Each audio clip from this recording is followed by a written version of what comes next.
And we're back with the first live stream in like a week. I enjoyed my time off, but I think it is time to get right back to it. I mean, I was kind of saying this morning that like, I think I will keep doing the morning show, and I'll probably keep like, I don't know, streaming less overall, but.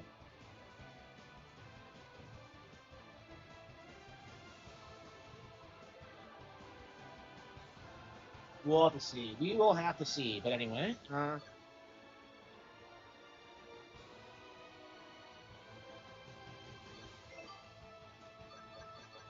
I still don't have everything in the game. Yeah, I guess we'll play 2. Who were we playing last time? Yeah,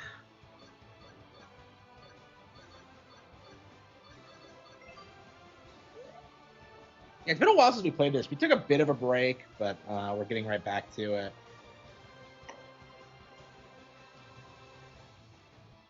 Yeah, I'm not sure if we played this at all in April.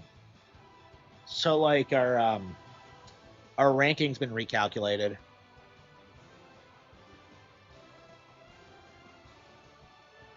Boom, ba da bum, bum, bum, bum, bum.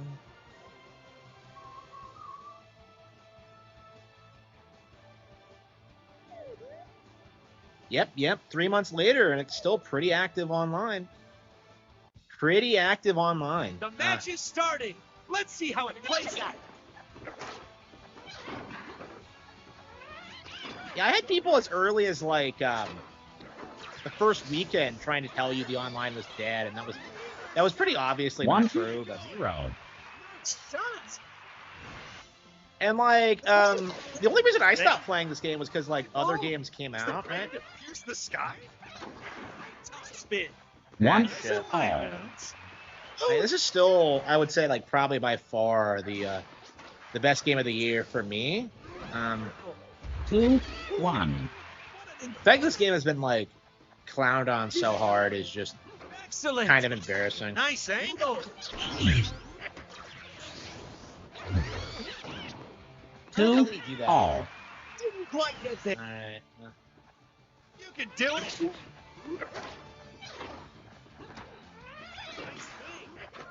Oh, an easy one. 3-2. Yeah, everyone else So just close. like uses the OP characters and just.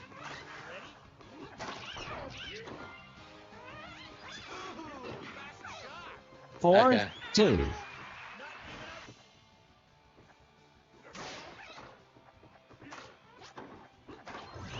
Just keeps going.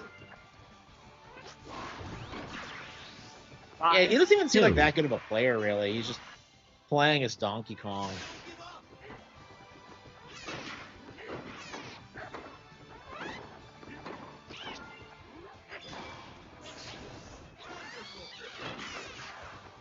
Five, 3.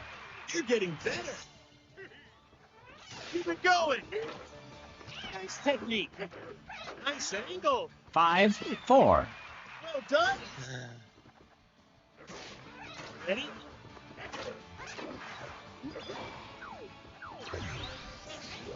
Wonderful.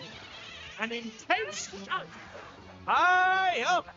Oh, an easy one. Great drop shot. 5-all. A skillful pull.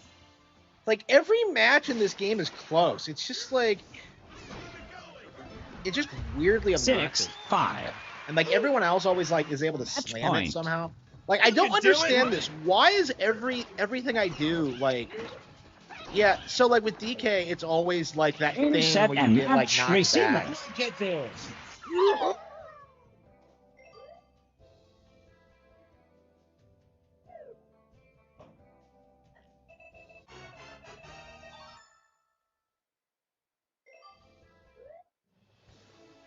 Yeah, everyone who's still playing this is probably like super hardcore, and I haven't played in like a month. So The match is starting. yep, see, Let's that's a see Donkey how it Kong and a plays out. Rosalina. And...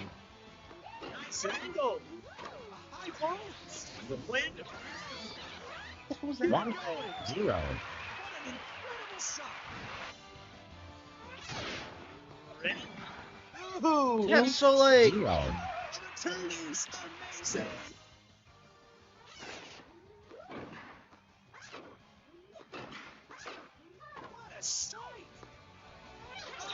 easy one. High up. A deep hit. Great offense. Great drop shot. Was the plan? Nice angle. You're getting better. Ash. 3-0. Well done. All right, let's go. What a sight. You A can't deep get hit. 4-0. you can't catch up with it, even if What a like skillful point. you're completely aware of what's happening. Like you're just too 0. slow. Wonderful. Ready? High up. 5-1. Didn't quite get there. Charged. 6-1. Yeah, look at that. It's like it's such a crazy like sharp turn. You can't make. Match point. This will be the match point. Game, set, and match service.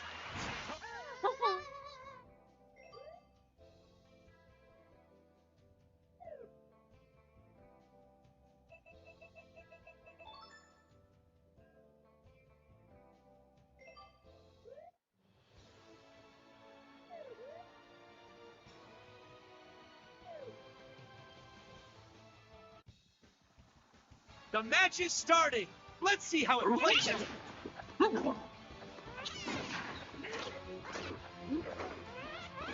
angle. Oh, an easy one. 1-0. Yeah, everyone like plays as Rosalina or Donkey Kong because like you can't really win unless you do. Ready? Like, the game is weirdly unbalanced.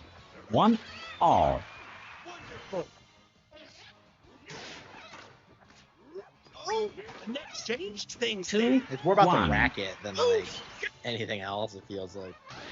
Do it. Here. A deep hit. 2 balls. Keep it going. Nice angle. 3-2. All right, we got him.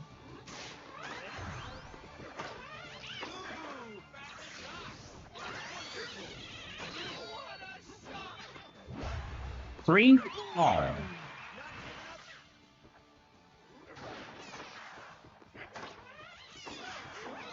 4-3. Keep it going. Yeah, it's like these guys are picking their rackets to like 5-3. counter other Donkey Kongs. Have you seen that? So like, I was wondering like, why is he using the metal? And like, it makes sense when you realize just how common like the force push Donkey Kong is, 4. where they just kind of slam it and then like Ready? like force you back. It's like a counter to that. Oh, an easy one. Ooh. High up. A deep hit. Great offense. Keep it going. 6-4. Match point. This will be the match point. Nice angle. Game, set, and match receiver. Yeah. Actually won a match. It's kind of crazy, huh? Kind of crazy, isn't it?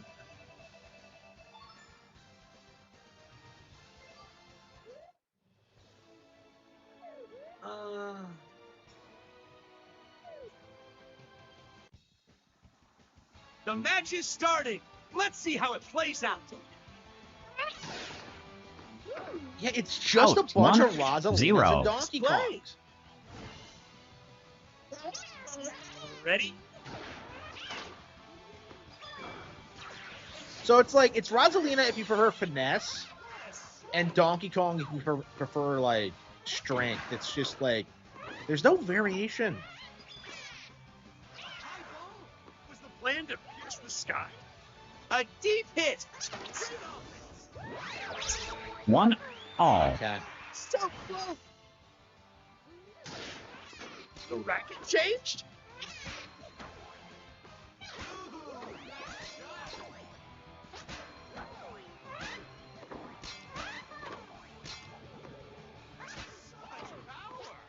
Two, 1. You can do it.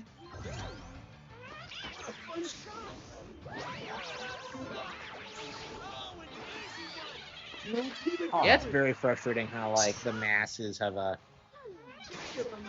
disrespected the game. Out. 3, 2. Yeah, we already did Nice that. play. We got that. Yep. Yes, Alexa, we already got on that. Yeah, I was worried I was gonna forget to do Take my that, eyes but nope, off we this. got it. That's magic at work. 3, all. Okay, The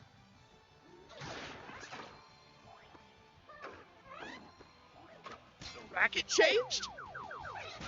Great return. 4, 3. Do it. Nice technique. 4, all. What a skillful point. Keep it going. Great drop shot. 5, 4. So close. Ready? Nice angle. 5, all. Wonderful.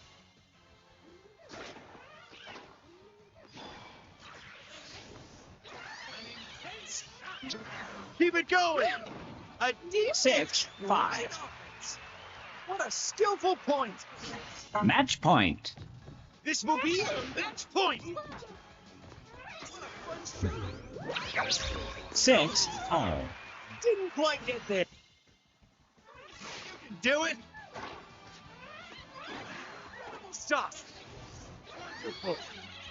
Advantage server. all right. Let's see if we can beat this Rosalina. See Match if we have it in point. I'm on the edge of my seat. 6, all.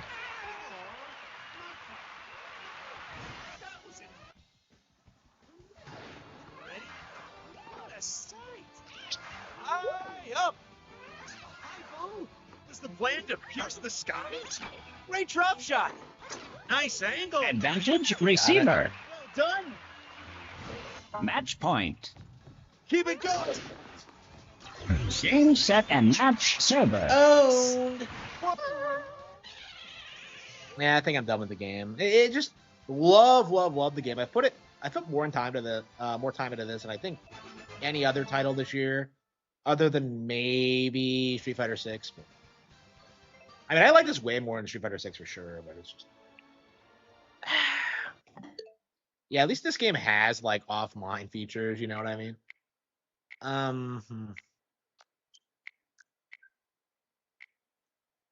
Yeah, I just wanted to re-download it and like revisit it after rage quitting Street Fighter 6. I got like I've gotten so tired of Street Fighter 6 because that's all I was playing during my off week. So my time off from streaming. Yeah, I'm not really enjoying like video game streams anymore.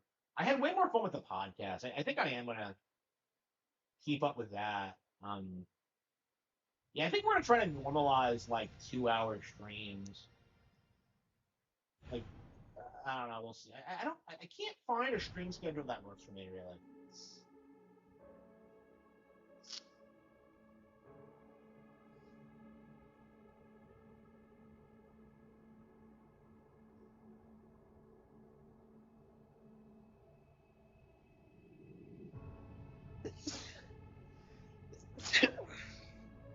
Leon must die forever. So they actually added DLC for this.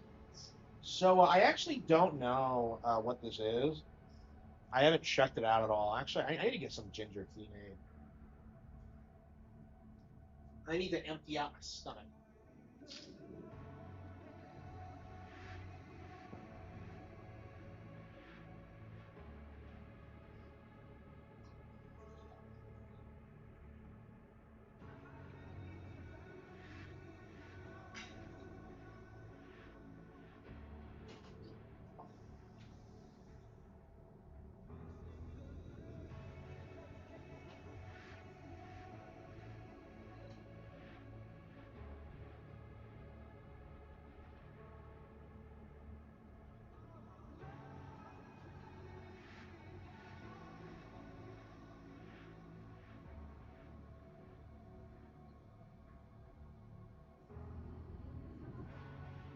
Alexa, what temperature do I need for ginger tea?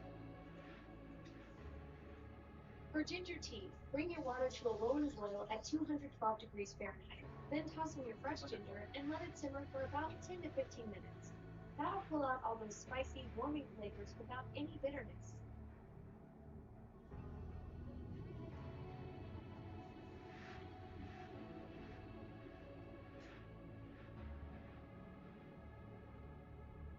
I thought it was 2012, 2012. 212.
Alright, we are playing some Leon Must Die, which is disappointing. That it's a Leon-based DLC. But Grace.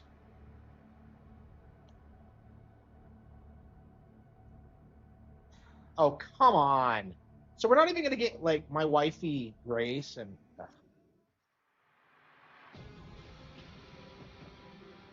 defeat Victor within the time limit, but he's dead already. What?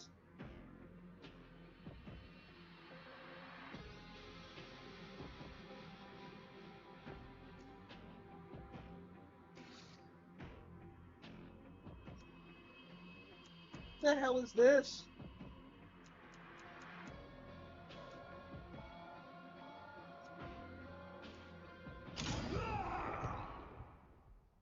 I don't understand. So you like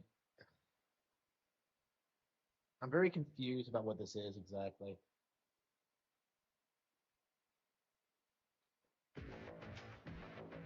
They turn into a roguelike?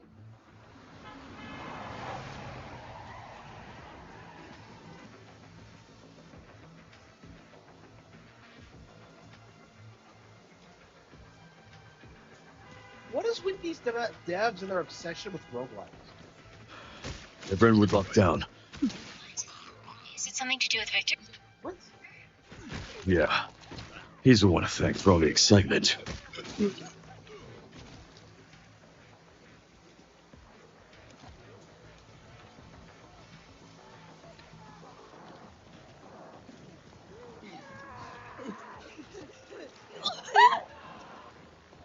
Oh, he's very polite during the zombie. Why?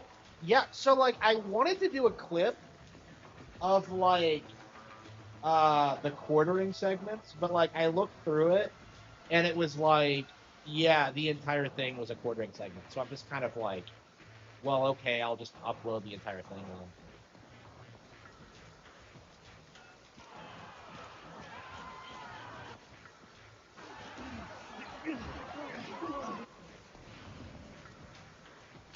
Okay.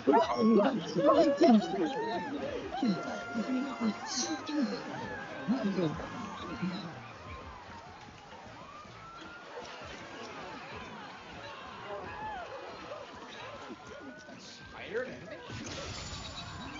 Okay, it's like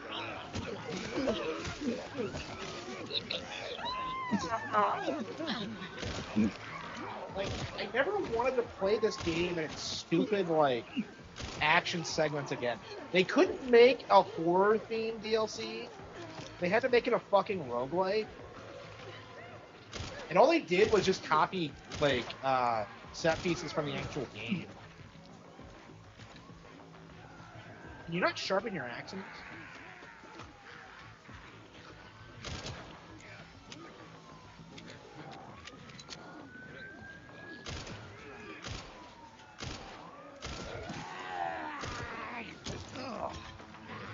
Yeah, I'm not having fun with this.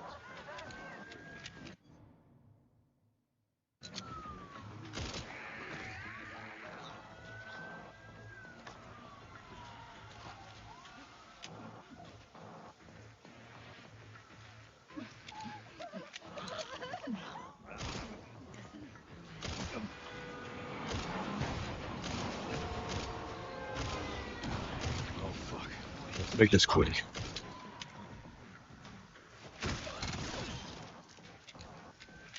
Yeah, okay. I'll keep that in mind next time. Find an answer.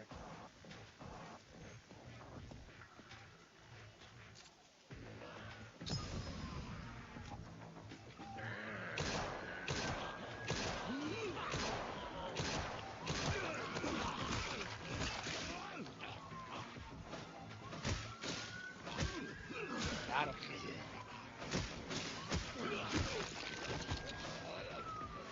Got it.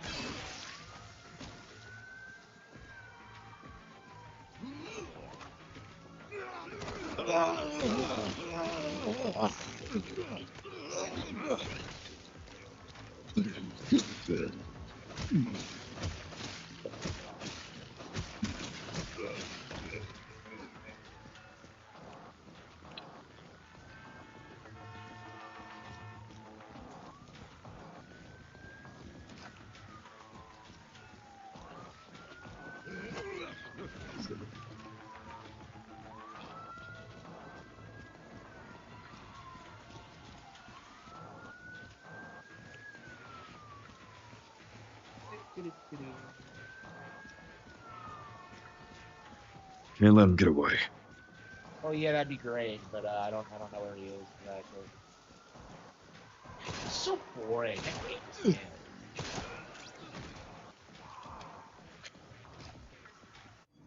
Yeah, I'll go ahead and take down the stream if that's a.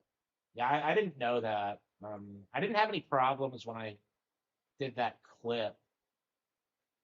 Yeah, we'll just remove it now, I suppose. Yeah, I'll just edit it or something.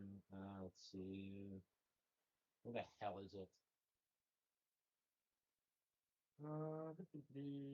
Forever. Okay, that's fine. Well, we'll just edit it for tonight. Okay. Yeah, it's not a big deal.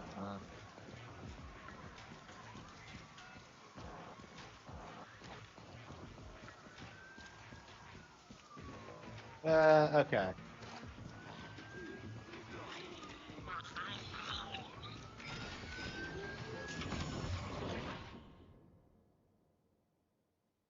So like all you're doing is just going through like generic areas. Like they put no effort into this. Just none. You know, compared to fucking like Emerald Rush, this is like complete slop. Like Emerald, I would rather pay $20 for something like Emerald Rush than something like this. Like Emerald Rush had like unique locations, mechanics, ideas. Like what the hell is this? Like they even have the voice lines from the main game. It's just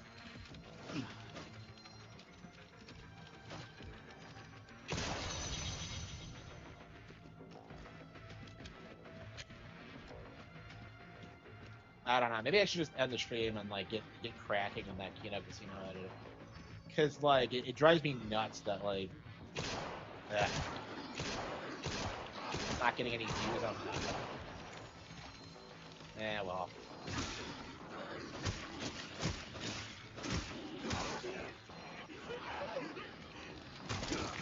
Okay. Alright. Just give me the views.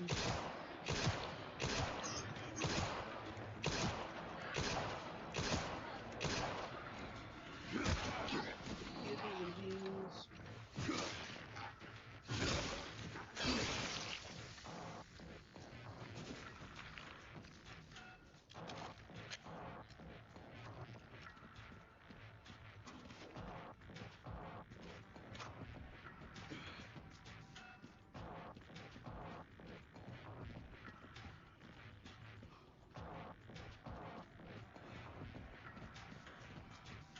Da. There's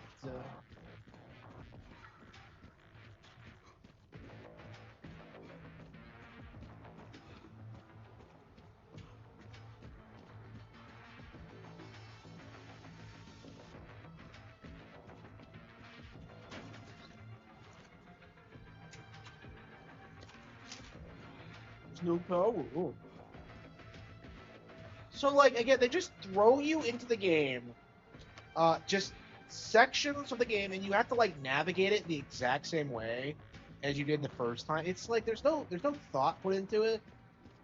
It's just you're just moving from area to area like non-linearly. It's just, and I hated like Damn, they brought in the big guns. I hated this section anyway. Like one of the reasons I really don't think I'll ever play this again is just that I hated the Leon segment so much, especially like the Raccoon City bits. I just don't understand why they thought this was a good idea.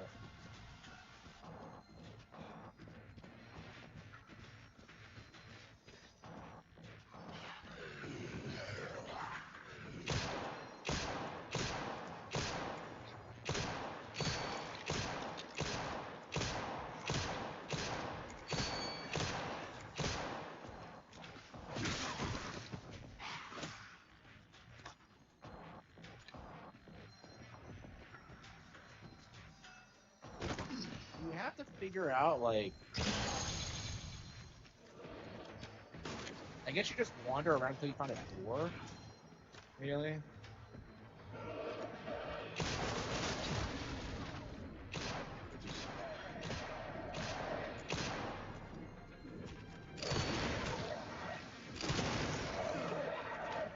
Requiem actually usable in this game?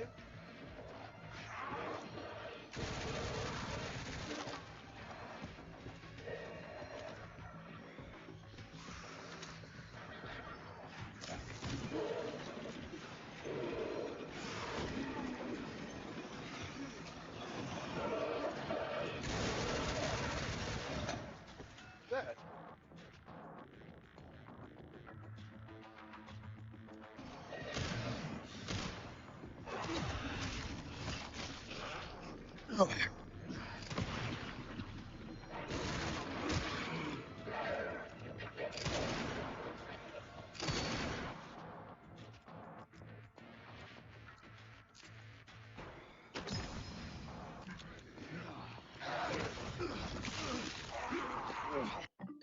Yeah, this isn't fun at all. Fucking roguelikes. Like they really are just like the cheapest, easiest way to pad out like a game like ever. They're just so shitty. I hate them so much.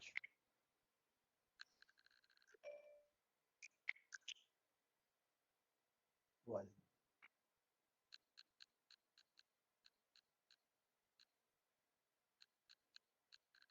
Okay. Ys, Inazuma. Yeah, there's nothing really I want to play right now. I guess we could try Star Fox and try to get through that.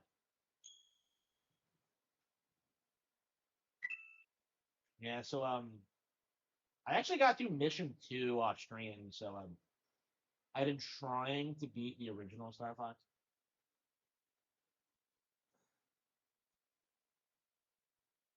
Yeah, I was watching that fraud, like Mike Matei, um, spurging out about the new like Star Fox game, and he tried to say it was a remake of the Super Nintendo version, when it very clearly was like a 64 one. It's like way to showcase that you're a pleb. Like I guess he's been doing too much cocaine.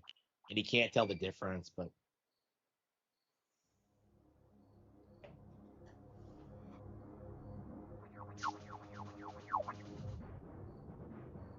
I swear I had some more like. I thought I had some more peppermint tea. Hang on. Did I not finish my last glass of it? Oh, there it is. Yeah. Okay. Yeah. Apparently, when I pour my last glass, I keep putting it on the washing machine while I like get the next kettle made. So.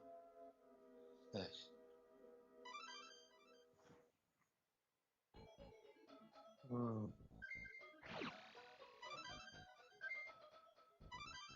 So I can beat like I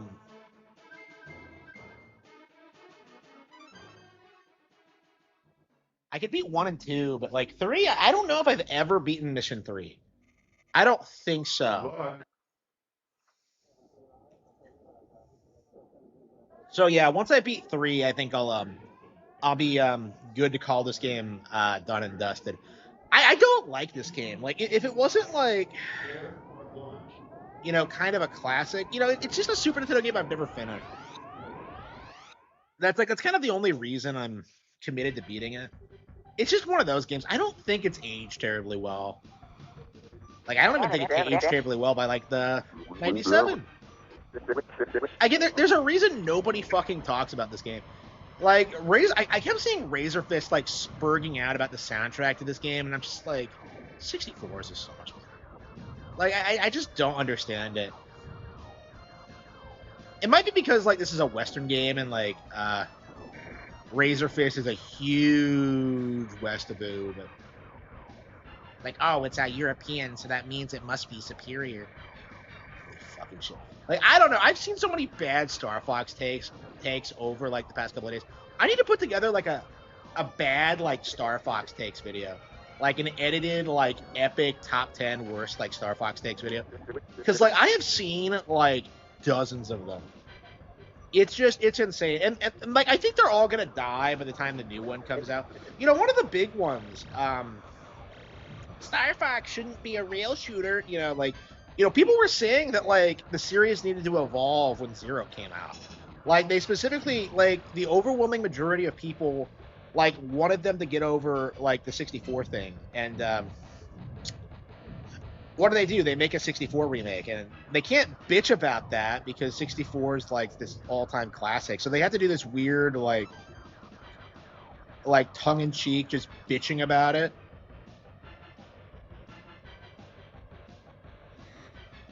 Yeah, on which one, the Star Fox? Yeah, I don't know. It's like I really feel like most of the series isn't worth playing, honestly. Like I think like it's a weird franchise because like I think 64 is like one of the all-time best games ever, and then like Zero is a really good like sequel to that, but like everything else is kind of disposable.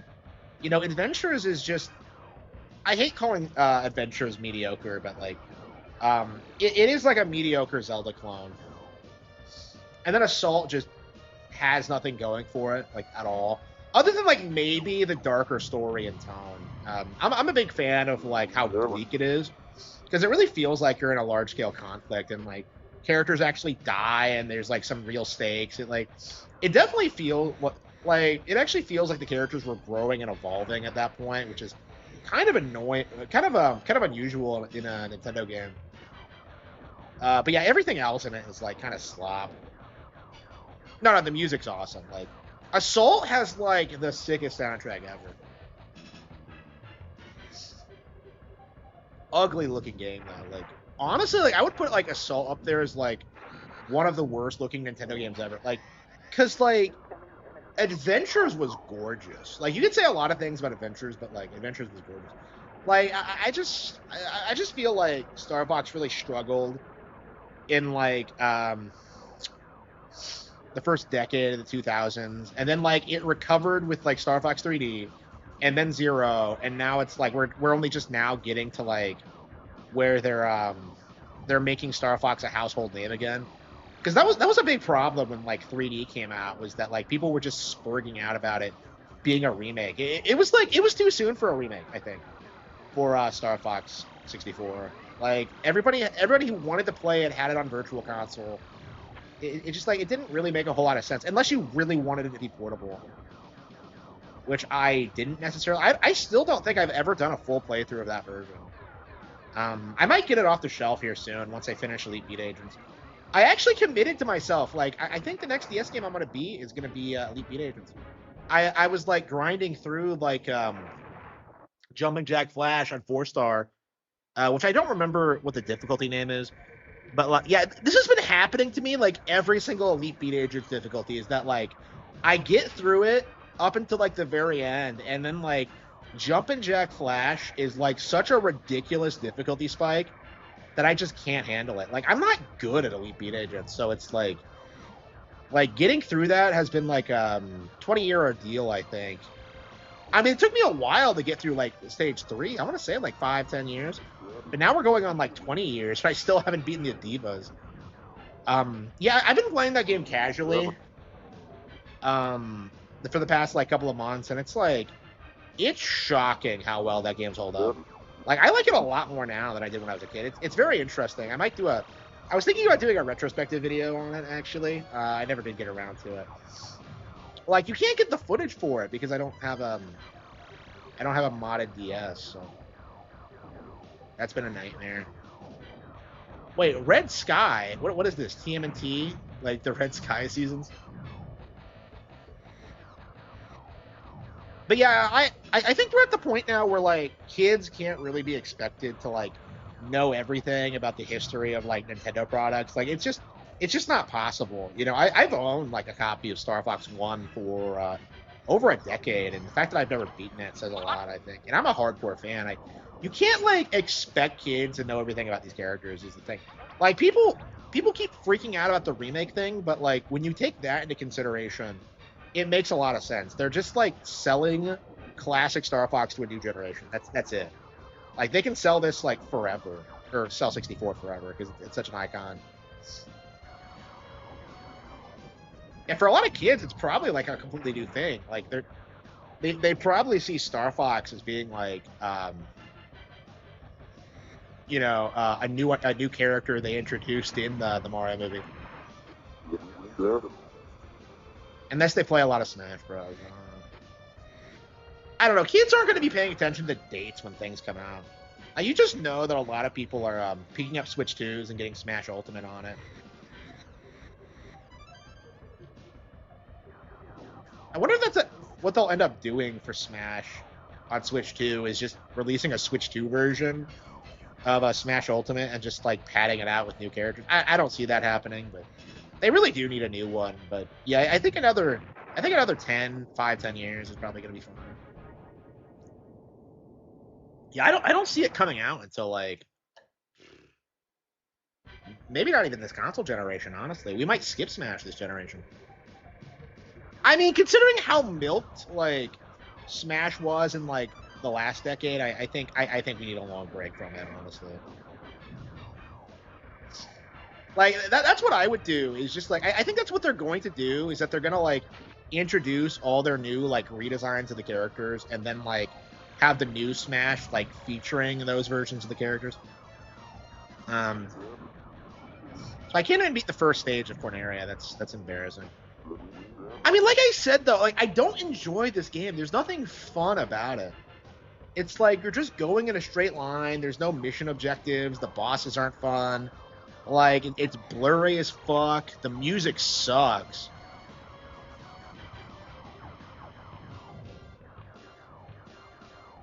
It's kind of techno-ish. Yeah, I can't stand techno. So.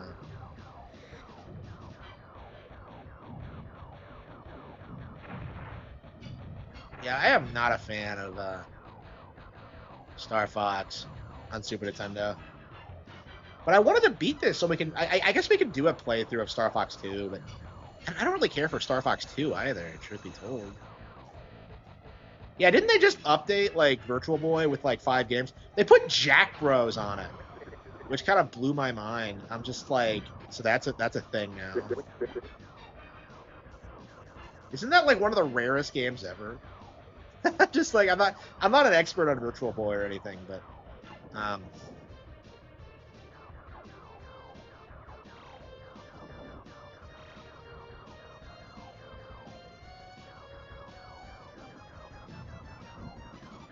Okay, I'm ready to get to my next book. Yeah, I might end the stream early and just work on the book. I didn't work on it a ton today. I'm almost done with it, so honestly, I think I need to just touch up the school shooting section so it's a little bit more easier to follow, because it's retarded. Like the way it plays out right now. I'm just like, I'm looking at it and I'm just like, so fucking stupid. Yeah, I'm not happy with that bit at all. Like, I changed it so much that it's like completely unrecognizable for how it went originally, and now it's like kind of like a footnote in like everything that happens. I'm just like, I don't know. I'm not super happy with the book, honestly. I'm very anxious to move on to the next project. Incoming enemy.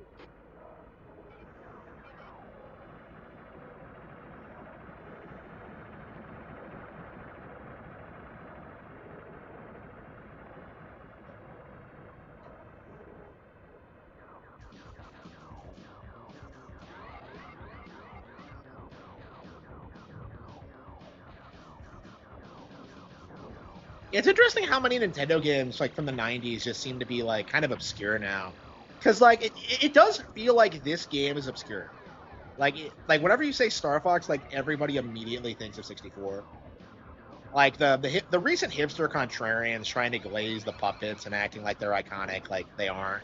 Like I had never even seen the puppets until like I got my cartridge of the original at like my local game shop. You know, I got it off the shelf, you know, like, oh yeah, I've heard of the original Star Fox, let's play it.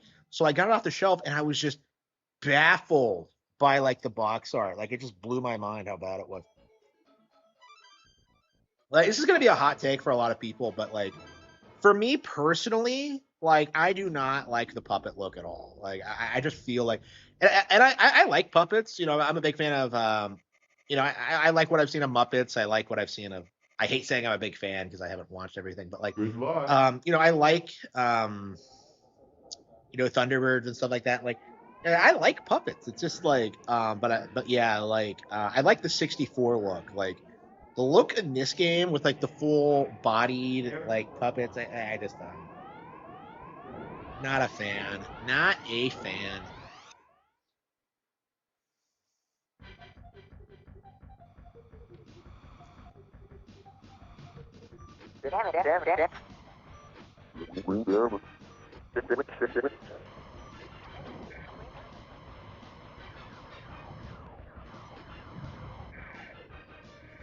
.3D gaming systems. I mean, not really, because this came out in '93, so this was like cutting edge for like a year until like DKC came out. I mean, that's the reality of like 3D visuals, is that I think like DKC, like it looked better than this, it played better than this, it was more iconic than this. Like making the games looked better mattered more to people than like having them be 3D. So this was like a technical marvel at the time because there was nothing else like it, but like the simple fact of the matter is like DKC was just a way better game in general. Like a way better game.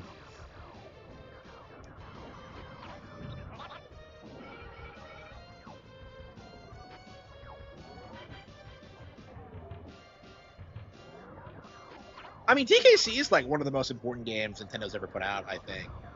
And like this, not really. It's like this is like some weird like alternate reality where like this is just before Nintendo stopped like with the graphics arms race.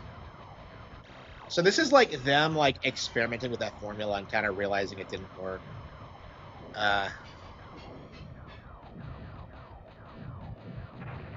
Yeah, so it was like Star Fox 2 that didn't come out because of that, and that's why it was canceled. Which, by the way, was actually a really clever move on Nintendo's part, because like you just know that if they put that out alongside those PlayStation games, like you just know everybody would be like clowning on it.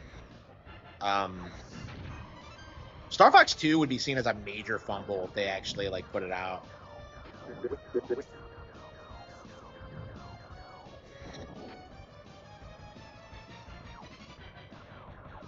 Yeah, they actually had a full walkthrough of it in Nintendo Power, and like then they didn't actually release it. That's crazy to think about.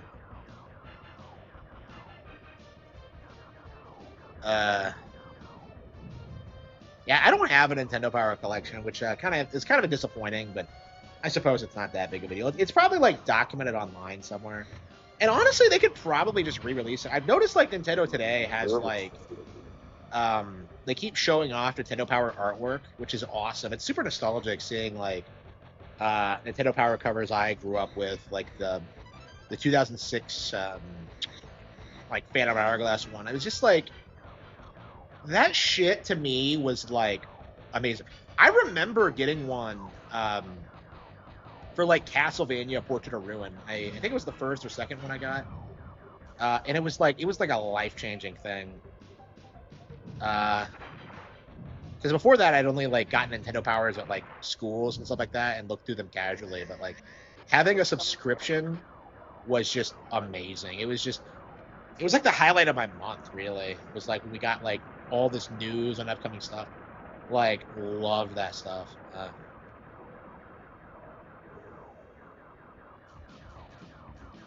But yeah, for 93, this was like amazing for consoles. Like, I like one of the copes I'm seeing lately is that like, well, Wing Commander was a thing on PC. Like, yeah, nobody played Wing Commander. Like, nobody fucking cared. It was a niche thing. Like, again, this is the thing that like people keep doing, is that they keep thinking that like PC gaming matters, or that like anybody recognizes the characters IP.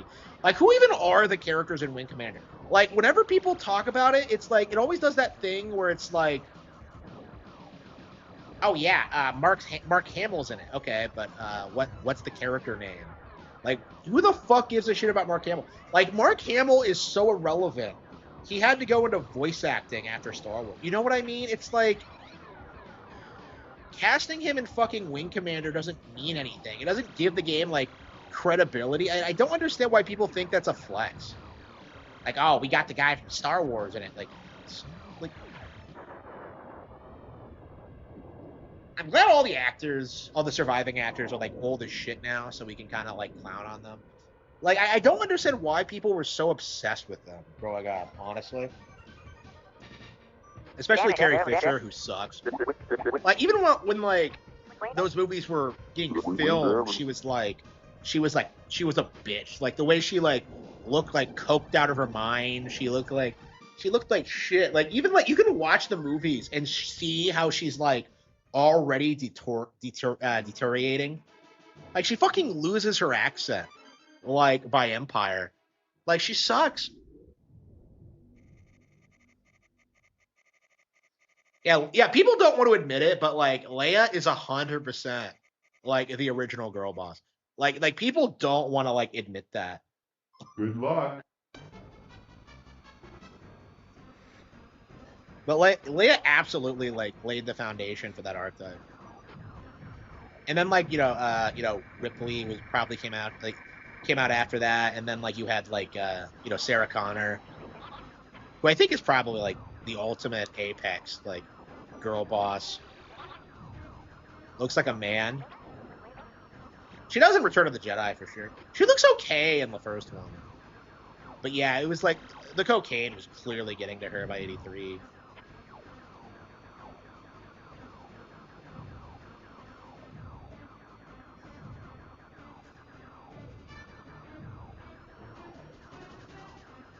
Yeah, that's so sad though. Like, she died before her mom, and then her mom died while they were planning her funeral.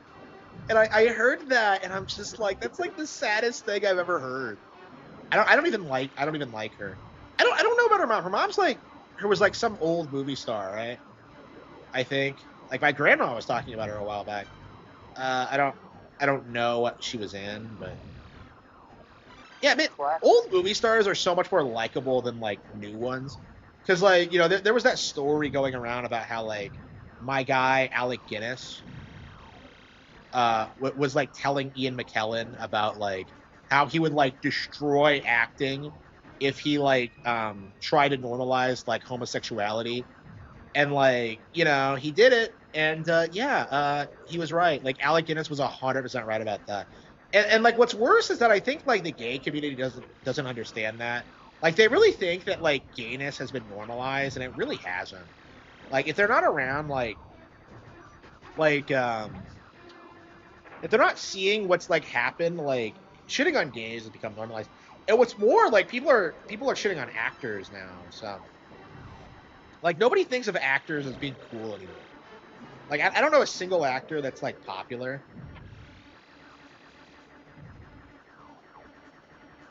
Like I know of like yeah, there used to be like actors that were worshipped, and I think like over the past decade it shifted to like directors. But now like even the directors are catching heat. You know, I've been like going off on James Cameron lately, but like I think everyone else is focusing on Nolan and like the whole race swapping like Odyssey thing. Oh, did I actually beat the stage this time? I wasn't even paying attention. Huh. Yeah, like I said, like I hate this game because it's so mindless. It's like you're just staying alive. There's no like thought put into like your movements or anything. 64 is so much better than this. It's kind of embarrassing.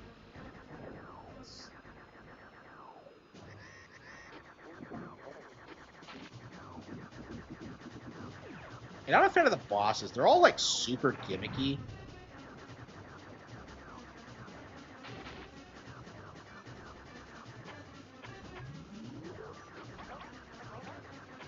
Yeah, I was watching like Star Wars the other day, and I was just like, the last couple of times I've hated it, but like this time I got really into it. And it's such a shame to see what the series turned into, where it's like, it's just this like,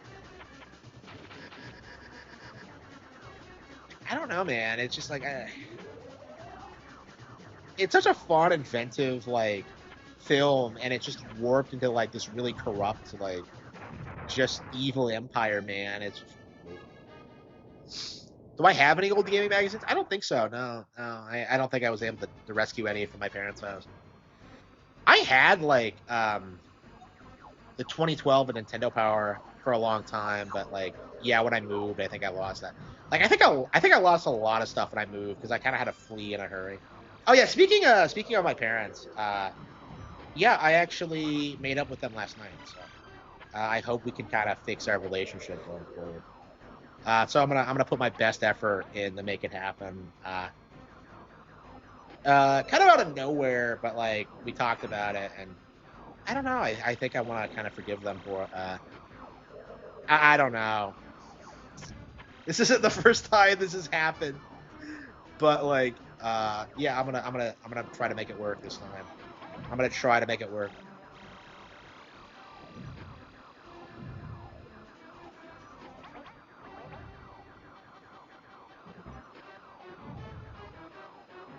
Yeah, this has been like the highlight of my week, honestly. Uh,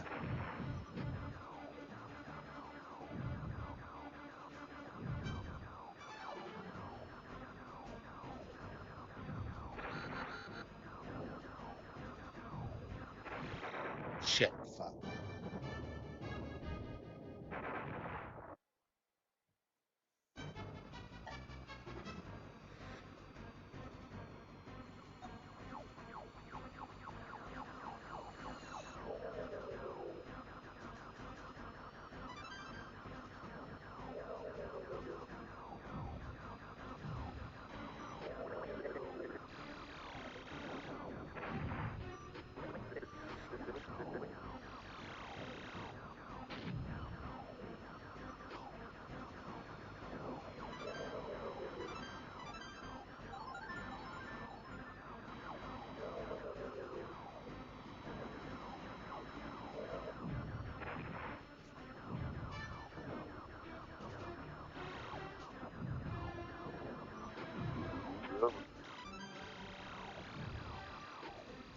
Yeah, the whole like leaving at 18 thing needs to die.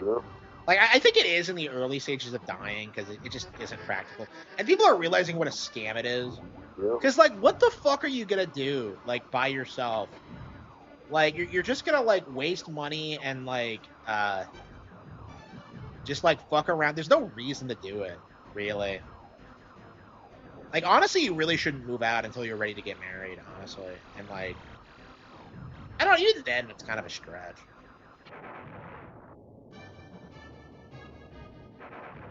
Yeah, I'm just genuinely not having fun with this. Like I'm just genuinely not. Like, can you actually read the chat window on that? I didn't realize it was the chat was actually working properly. I had it set up, but yeah, I got this. I tried implementing all these overlays, and now they're kind of mixed because, like, I got this. I was looking at like I picked out like a lot of them, and like none of them would install properly. And then it seems like they were applied on like different things. So now this like chat window is like a Mario themed one when like I actually wanted like the cooler like gothic like I don't know.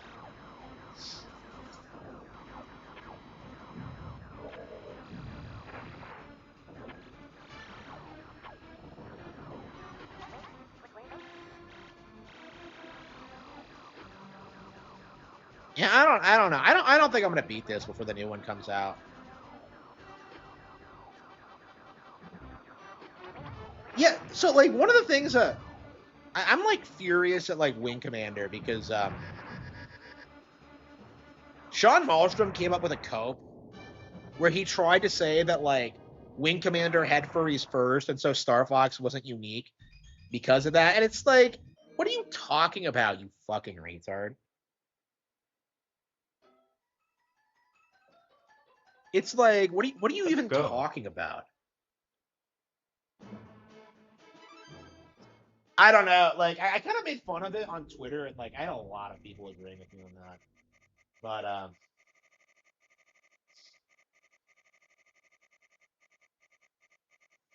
Good luck. oh yeah, we probably should be doing an emergency stream like shitting on King Charles, the fucking tyrant. Like, he's seriously sitting there while the country's like getting invaded by Muslims and telling everybody that they're gonna have to submit to digital ID. Like, this isn't gonna fucking work. This is not gonna fucking work. Everyone knows this is a bad idea. This is like the elites are like completely fucked because like they've been like talking about their plans for at least the past 10 years. I remember like Bill Gates talking about the digital ID even when like the pandemic was happening, right? So like they're trying to implement it now, and it's just not going to work. Like, I don't understand why they're doing it in the UK, because the UK is like it's not a global superpower anymore. It's like a declining like I don't understand why they're doing it in London. Like, I don't know. I've heard that like a lot of the global elites like live in London, so that might be why it's happening there. But like I'm just very confused about like why London specifically is like the most like cucked place in like the Western world. Maelstrom is a weeb? No, he's not. Maelstrom's like an anti-weeb. He's like an old school like motherfucker who hates like Japan and anime despite being like a Nintendo fan. It's like, it's really retarded how he justifies it. Like, he'll try and tell you that the reason he like people liked Nintendo back in the day was because they thought it was like an American brand. It's like, come the fuck on.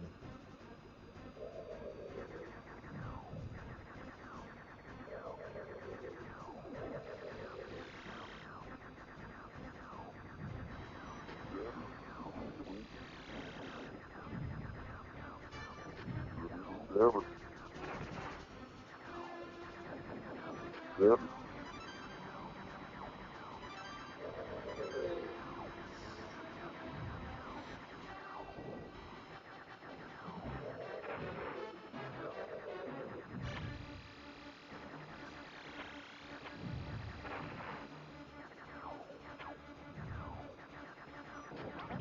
Yeah, I mean, he's not.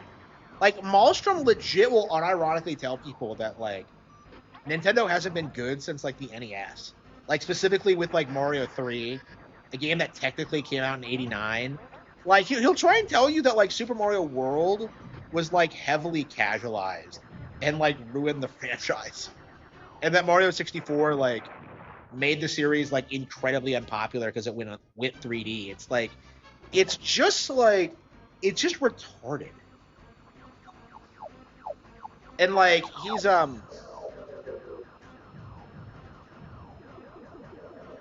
he's fucking like a Zoomer girl. I'm sorry. He's fucking some millennial chick now. Like, she's definitely a millennial. Yeah, he's fucking some millennial chick who's like a huge fan of the N64. So now he has to like do this thing where he's like, well, my girlfriend likes it, but like objectively she's wrong. It's just like what a fucking spaz.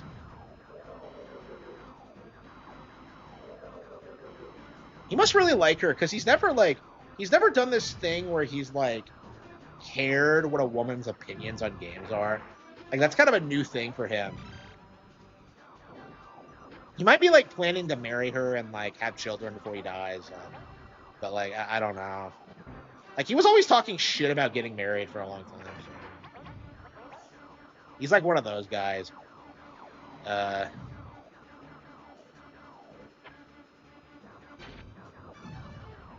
Yeah, like his hot takes regarding like Star Fox have been insane.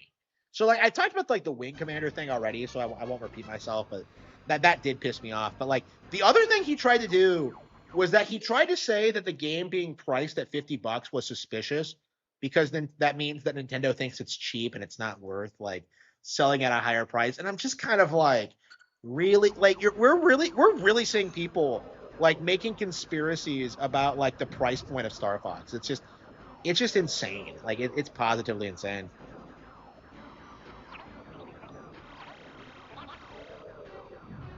Yeah, thank you all for tuning in, by the way. I really appreciate your viewership and your support and your super chats and your donations and your Patreon support and your YouTube memberships and your book purchases.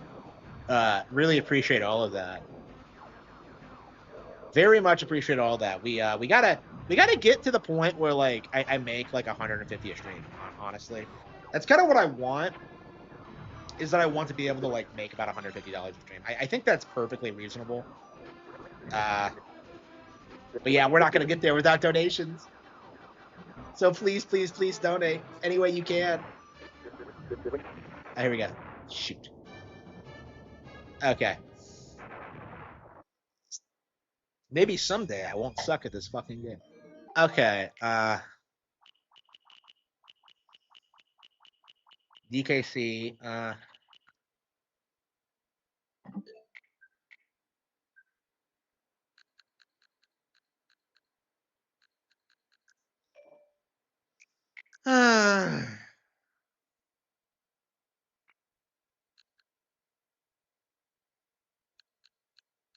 Oh yeah, we haven't played Yeast yet. Yeah, so the Yeast, the new Yeast Memoir has come out, and I still have not played it. I'm not sure I'm going to until I beat Berseria. I don't know. Berseria is I don't know. I mean, they're both action RPGs, but they're both kind of different. Hang on, yeah, we got to re-download Berseria. We got to get through that. We got to see how it ends, bro. I just been like, you can do YouTube now. I'm okay. So the current situation is that I'm pretty heavily subsidized by like my books and like my previous investments, right? So I'm pretty good on that front. Like the issue is that like I'm not making enough on YouTube to like replace my old job. Like if I could make like about as much on YouTube as I was at the job, I'd be fine. But like right now, I just feel like I would make more money like working any kind of job than doing YouTube, and that's than YouTube specifically. I'm making plenty of money on books, so like for me, it almost feels like I should be working a job, but like I genuinely don't want to because um I'm really struggling with my autism.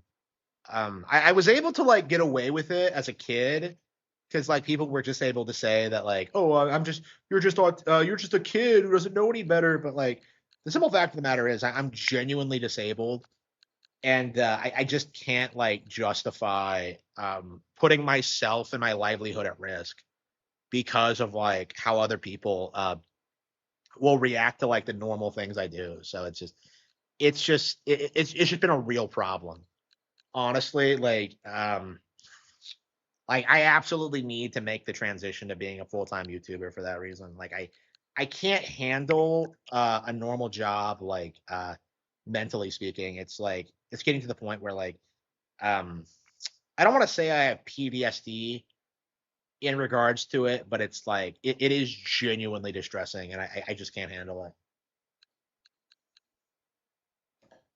Like not the actual work. I can do anything, but like the issue is that I can't interact with other people at all, or I can't be relied to do it. The new RE9 DLC. Yeah, I just played it. It sucks. Okay. Onimusha 2, Harvest Stella, Apollo Justice, Ace Attorney. Yeah, I re-downloaded all this bullshit, and I don't know if we're ever gonna play any of it. I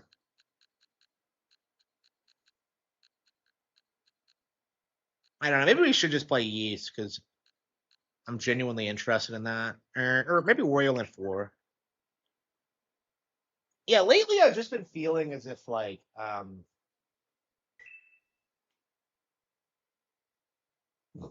yeah, I do think I want to stream less. Yeah, I think like probably a couple of hours in the evening, gameplay wise, and then like morning podcast before I do other things that's probably the way to go, but I don't know. I don't know.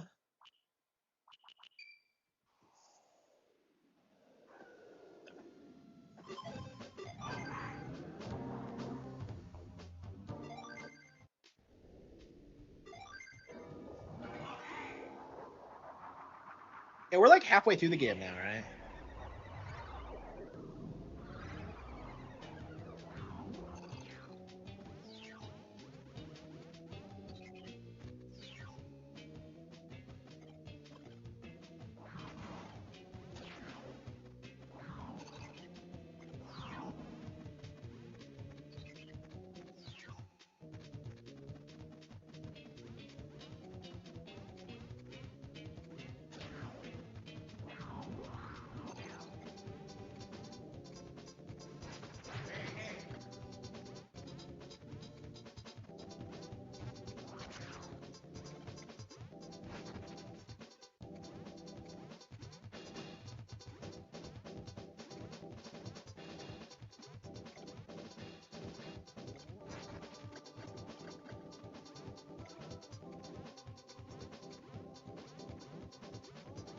Yeah, this game is 25 years old now, and it's probably I think it's had a resurgence of popularity actually. I can't think of any other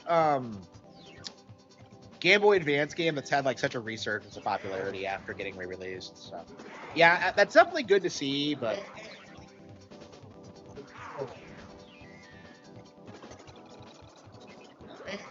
yeah, it's probably gonna be a while before like I don't know. Hopefully we get a new one, but yeah, I am so excited to see what we get for like the latter half of the year because I think we're gonna get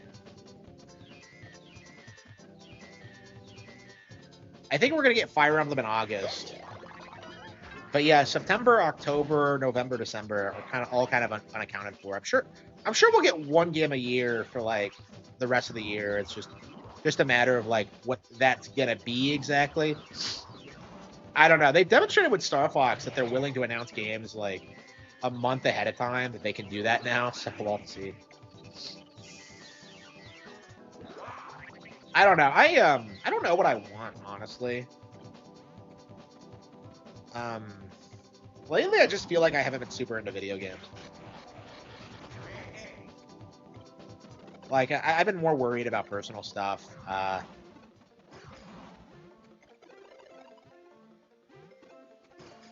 Like I don't know.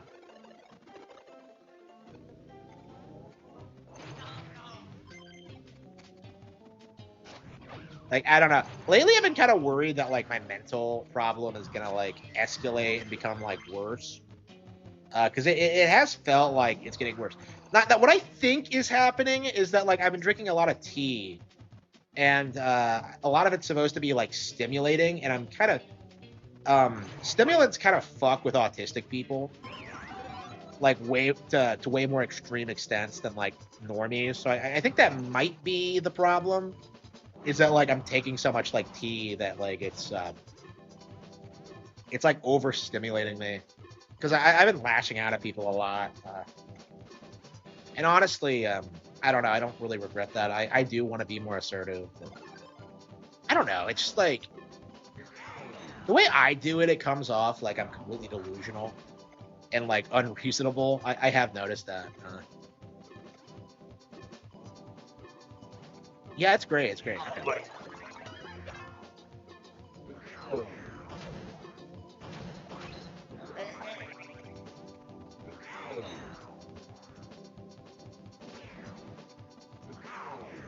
Hey, what? Oh, you just go around? It's a lost wood situation. Okay.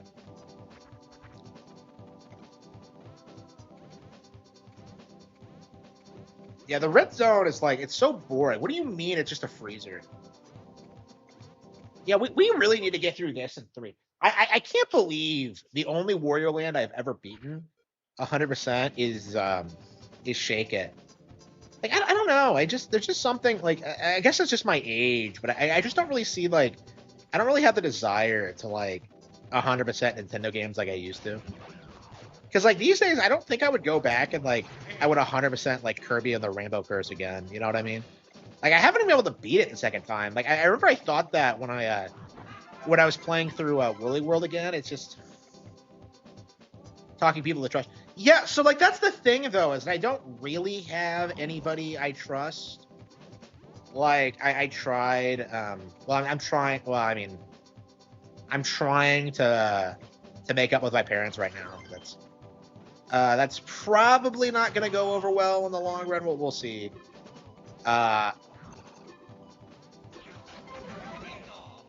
I don't know. I can't imagine this ending well, honestly.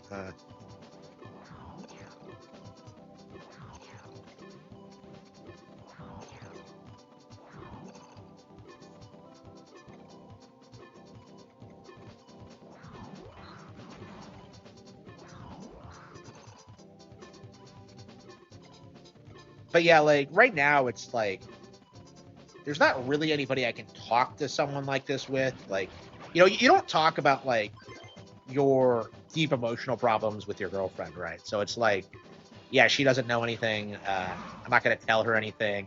She's not gonna know shit. Um, so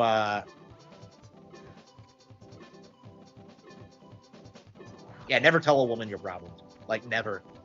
Like it is not a good idea.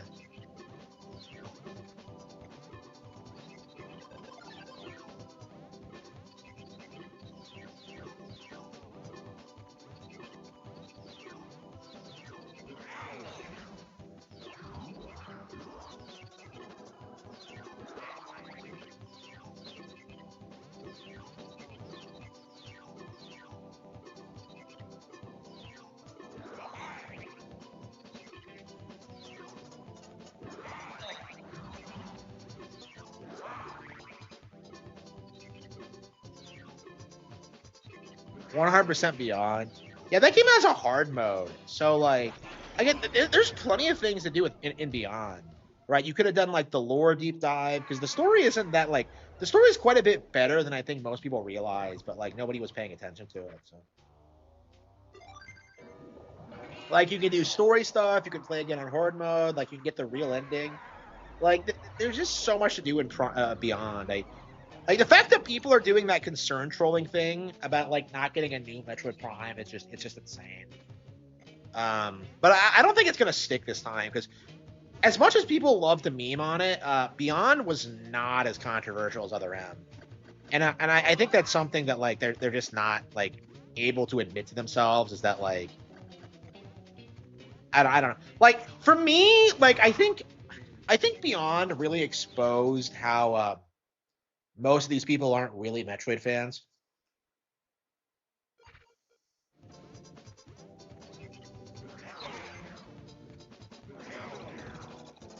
Yeah, like so many of these guys like expose themselves as being fucking posers. Like how many of them tried to say that like Samus has never talked before, only to get like BTFO? Like the Galactic Federation have never been in a Metroid game. Like, yeah, so they've never seen dead guy at Crane's door. It's just like I don't know. Other M kind of deserved it. Like Other M is like a rare Nintendo L because like that was them trying to like do the industry trends at the time. Like this is what people don't tell you about the failure of Other M is that it was them doing what like everyone else in the industry was doing at the time with like the cinematic story driven gameplay and like the focus on plot. You know, it's no different than The Last of Us. And honestly, like I would say, the Other M is quite a bit better than The Last of Us because that it actually has a theme, it actually has an idea it wants to get across. It actually like has a unique identity. Like there's nothing like Other M. Okay, so this is what makes Other M, I think, an objectively good game in spite of everything. Like it is radically different than everything else that exists. Like there really isn't anything like Other M, and I think like that alone makes it stick out compared to like every other Metroid game. I imagine it's not going to get re-released until like Wii NSO becomes a thing. But who knows when that's going to happen? But yeah, I was so excited when Other M was coming out, and then like, and then it does, and it's just unbelievably shit. I don't.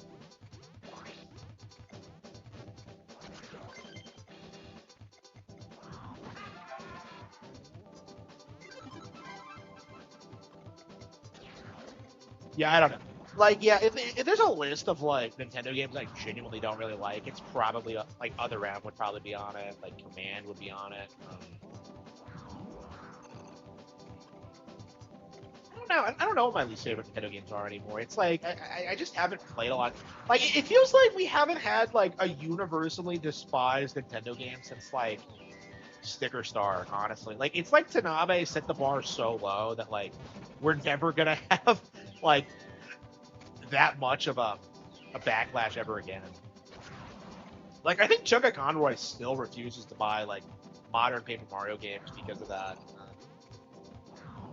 I don't know. I don't care what that true lover thinks.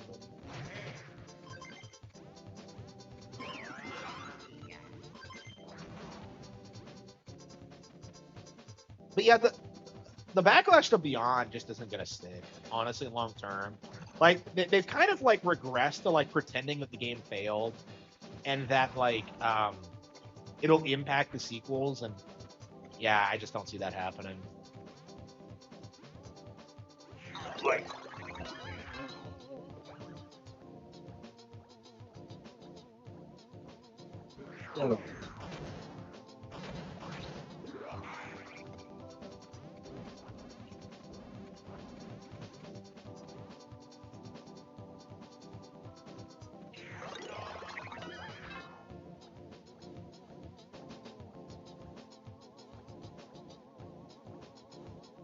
Yeah, I haven't heard about what Chugga's been doing lately. Like the last I heard from him, he was trying to push like degenerate fan theories in like the Xenoblade community. So like he's one of those like liberal fans that will try and like deliberately misinterpret things to make it like fit his ideology better. So like one of the things about Pyra and Mithra is that like one of the things they would do back then is that they would try and say that like Pyra sees Mithra as her mother. I mean, that's what Chugga tried to say. When like obviously they're like the same fucking person. So like it just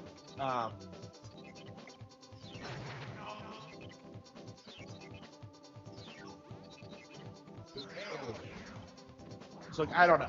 Yeah, liberal fans. I don't know. I don't know how much like liberal fans see over like Xenoblade Chronicles. I have to wonder if like the reason Xenoblade Chronicles 3 was so polarizing was because of the ending. Because honestly, like looking back on it, like I love that game way more than 2. And I just find it kind of confusing how like the community at large like downplays 3 and like hypes up 2. And I think that's why, because like 2 is where it became popular with normies, and that's the one where like the weird fan fiction theories like were most prominent.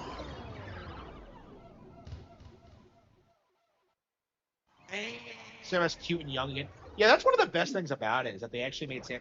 Yeah, Samus has never been hot in Prime, if you didn't know. So like they actually, yeah, the fact. Yeah, I remember when like Prime 4 was coming out and like Kotaku in Action and spurns like that were trying to tell you that like they would turn her into a hag, but no, she's great. Yeah, Prime 4 is the best she's looked in years, I would say. Like I don't know if they'll ever top the Fusion though.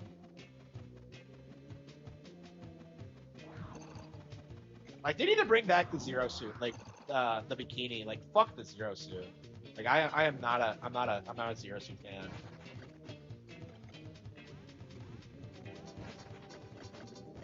I mean, Smash Bros was able to get away with it, but like, yeah, I don't know how long it's gonna be until we're allowed to have like sexy female characters in games again. Like, I think we're going in that direction, but it's gonna be a while. Like, I don't know. It does feel like the feminist thing is kind of collapsing.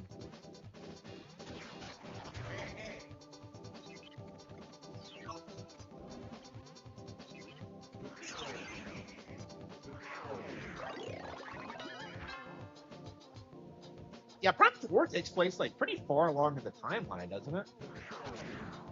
The fact that she looks so young there, it's just kind of odd. I think traditionally we saw like fusion as the end of the timeline, but like now we've kind of advanced past it. So like, I don't know, man. Like, how old is she really? I know we've talked about this, but like people were like spouting off like insane shit, like saying she was like 15 years old or something. Like, it's just like, what are you talking about, bro? Like, where was this said like ever? Yeah, I was on like on the other end of the spectrum because I thought she was like way older. I had this weird idea that like because of like futuristic technology, she was just like really, really well preserved. Like, I was legit coming with fan theories that like, oh yeah, she's probably 50. I was like doing the math and coming up with like calculations. But yeah, that's not true. On a ship, yeah. Yeah, Prime's never had a full game on a ship, has it?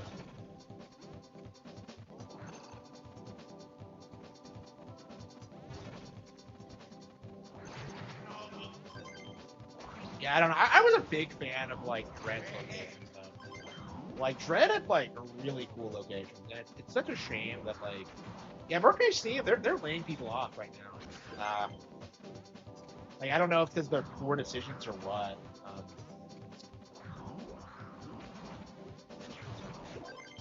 Yeah, they're not gonna be able to produce another Metroid game if they keep laying people off. And like, nobody gives a fuck about them outside of Metroid. So like, if they're not producing another Metroid game, if they're not like advocating themselves for it, like they've definitely fucked up. Like, I mean, they made 2 good ones, so it's a shame if they don't come back for a third. I don't know. Nintendo could probably just get the critical people from that team and then just like start a new studio that they own outright and have them be like the Metroid team. That's probably how they should do it. Yeah, I don't know how likely that is.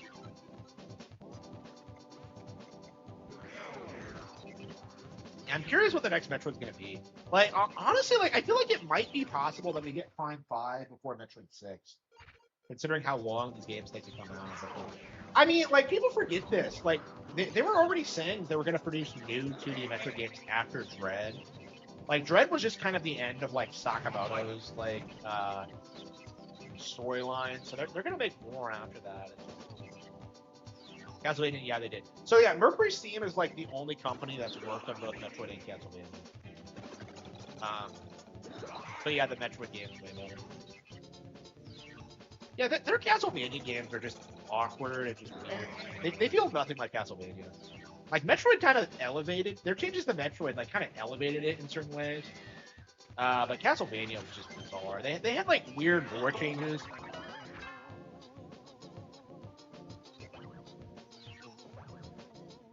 In famous Spanish stuff. But yeah, just don't work with fucking feminists, okay? Like, people don't want to see that, like, ever. Like, I think the Slay the Spire guys are learning this with, like, Anita Sarkeesian, okay? Yeah, how long until Nintendo has a feminist-related conspiracy? I think they keep, like, okay, so the thing Nintendo's doing now is that they're replacing all of their, like, higher guys with women. So they're going to have this problem where I think we're going to see a lot of really shitty games over the next 10 to 20 years because of all these female producers that are like replacing the goats. And like, it's very frustrating that like nobody besides me seems to be pointing it out. It's definitely disappointing. I mean, I think we're on like on the verge of like stripping away like, you know, women's rights and stuff like that. But like it's probably going to be a long while before it happens. And I don't know. Like, I think people have this idea that like Japanese women aren't like as compromised, and maybe to a certain extent that's true. But I think they're like, I think it's more accurate to say they're like probably like 20 years behind where we are right now, maybe 30. But like, yeah, like having all of like these Japanese men being replaced by women is like it's a bad move, bro. Like Nintendo had like an all male board until just recently. Like people don't realize what a like how important that is, but like that's really going to impact the company when you have like women like in positions they shouldn't be in making decisions. It's really going to negatively impact the company like long term. Um, I wonder if that's actually the problem they're having now, actually. Because like I've been kind of been looking at like how Furukawa's been handling things, and it does seem like a lot of it's kind of incompetent. And I would never say that about Iwata or like Hiroshima, but like it does seem like they're kind of making like actual mistakes now, which is something that like I would never have said like 10 years ago. But yeah, they're straight up like fucking up like the Switch 2's release window and stuff like that. Like they couldn't handle the tariff thing. Like they had to hike the price. It's like it's like this is all stuff they should have dealt with and like way ahead, way before it became an actual problem. And they just didn't do it. They just didn't handle it well at all. And like they're not handling like the coping for the media either, because the Switch 2 is still doing well. It's going to be a long time before Nintendo falls off completely, because like Hollywood was compromised in like since the beginning, honestly, but they weren't able to get away with their nonsense until like way later. I think Nintendo's probably in the same position now, where like they already have like activists doing their thing, but it's like it's gonna collapse within our lifetimes for sure. So it's like I don't know. We'll probably see the decline and then like kind of the revitalization of the company.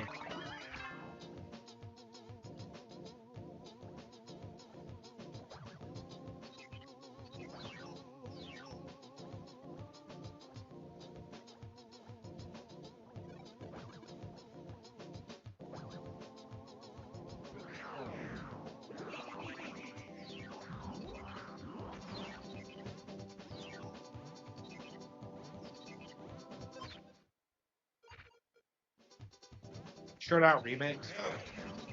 Yeah, that's actually a big cause for concern. Actually, that was actually like the main thing I'm concerned about. Like, if the Ocarina of Time remake is true, then that means like two of the big like Switch 2 games are just remakes of old shit. And obviously, like making remakes instead of new games is like a bad look. Like it means you're creatively bankrupt. Like where are the new games? It's just like that's just a real problem, I think. And it would make sense if it was an isolated thing. I mean, what I would do is that I would like make one remake a year. Like, I would do Star Fox this year, then Ocarina next year, and then like, doing whatever else. Like having like your release schedule padded out with remakes, it's not a good look. I mean, I think the problem is now that they have so many games to remake that like, it looks like there's way more of them than there actually are. So like, if you get like, 3 different remakes from 3 different games a year, it's like, well, like, what about all the new games we're getting though? Like, it's just, I mean, like, Star Fox Zero is coming out like sandwiched. Star Fox is coming out sandwiched between Yoshi and Splatoon, and like Star Fox is the one people are getting hyped about because that's the brand they actually recognize.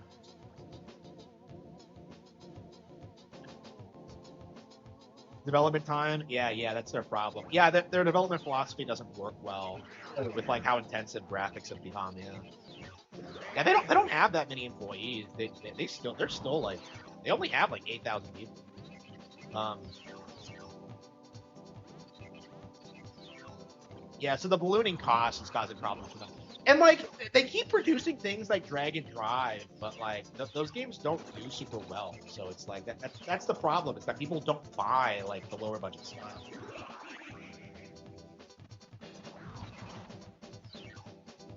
But yeah, Furukawa was talking about that at one point about how like the dev times are getting like more and more outrageous, and like there's not anything they can do to stop that because like people just won't buy like these simpler games. Um,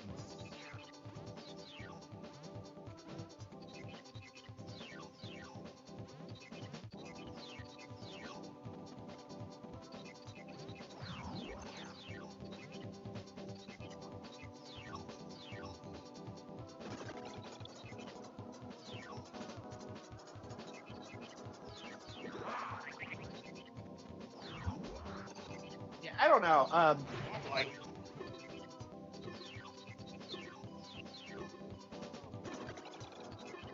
Yeah, it's gonna be a weird like decade, I think, because like is Nintendo gonna survive Miyamoto's like retirement? Like, because I think that's the question that's on like everyone's mind right now is that like how much does Miyamoto do really? And like, because I think a lot of people have this idea that like when he goes, like it's gonna be a huge improvement for the company. Like you're seeing a lot of movie people say that, especially. But no, like overwhelmingly, like Miyamoto does like he's had a long history and like does a lot for the company and like in a lot of ways he's completely irreplaceable. So like I just don't see it like going over well. Considering his role, like he might stay on for the next 10 years. Like Takashi Tezuka was like significantly younger than him, which kind of surprised me, and he's retiring. So. With how Tamagotchi is doing, yeah. Well, like Tamagotchi took like an insanely long time to develop. Like I think I think they said they've been working on it since the last one. So like again, Tamagotchi I think is a really good example of how like dev times are like ballooning. And like I think Tamagotchi is going to be an evergreen title. Like honestly, that's probably what they should be going for. Is that they should be like doing the Grand Theft Auto 5 thing, where they have like an evergreen title and just sell it perpetually, and then like make every new release like an event. That's probably how they should go about things. But like it's not viable with like every single one of their franchises. Yeah, I've been saying this for a while, but the Switch 2 isn't really like a new console. It's like a Game Boy Color with like a handful of exclusive games. Like that's it. Like they made sure to make sure that like the third parties like were on board, but other than that, there haven't been a ton of exclusive Switch 2 games. Because like the console doesn't really need them. The Switch 1 was still perfectly viable. The issue was that like people were spurting out about the third party games and like the how long it had been on the market. So they're just like, yeah, let's just release the Switch 2 and then just like, as a stopgap before we decide what we're going to do next.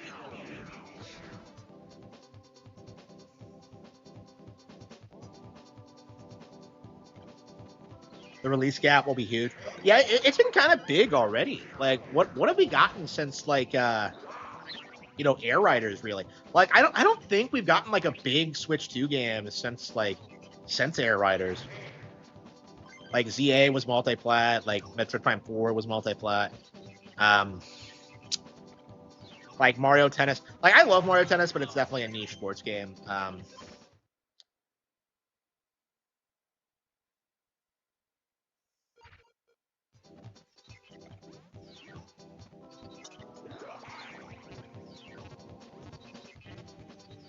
Like I don't know. It's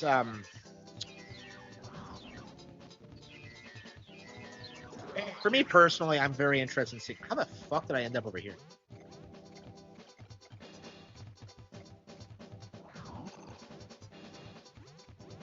Like again, it's like the big game for June is a remake. Like I do think we do have to like address how like ridiculous that is that we're getting a fucking remake instead of like anything new.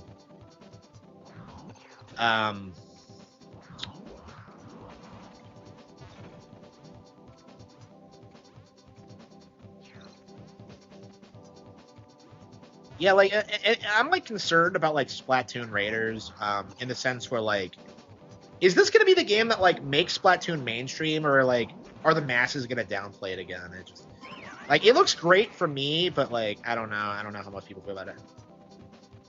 Kicked off the Switch generation too soon. Well, like they didn't, because like the reason the Switch 2 was made was because like normies wouldn't stop bitching about like how the Switch 1 was dead and how they didn't want to play it anymore. Like it was done out of necessity, really, because like people wanted the third party games. Like there was like concerns about Grand Theft Auto 6 not coming out on the platform, and it's like, yeah, we're gonna have to like release a new piece of hardware, and like they just made a more powerful Switch. Like that's it, with no innovation. New hit piece dropped today. Wait, from who? What hit piece? From who?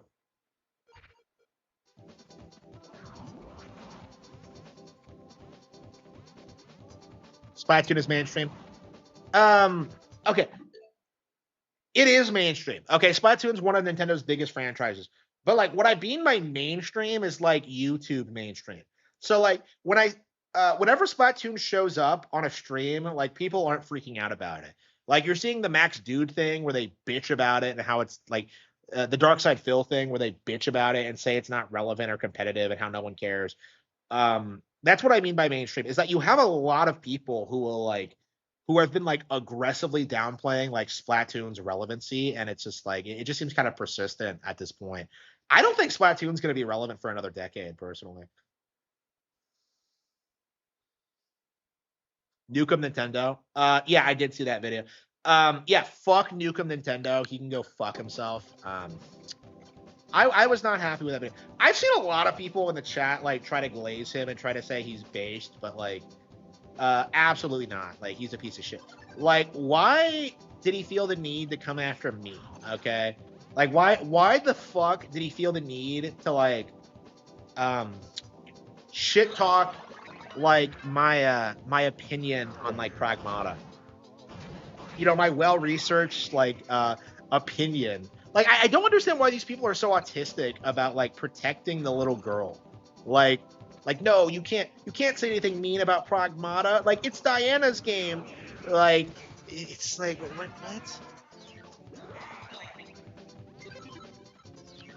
Yeah, people did not like that, and I don't really have any respect for it.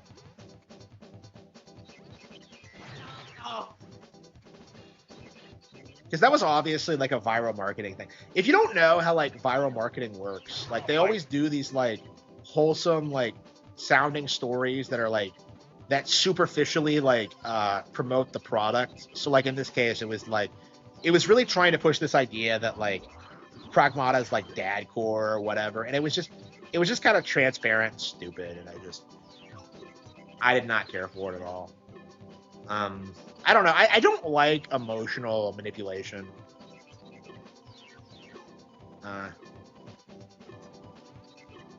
Yeah, I agree. I don't understand why they're so like adamant to like protect Pragmata.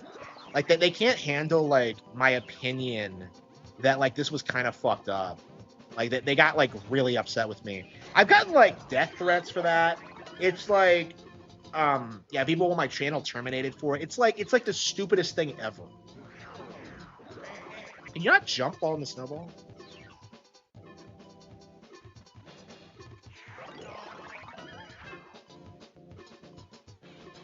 Monster Hunter Wilds releases on Switch.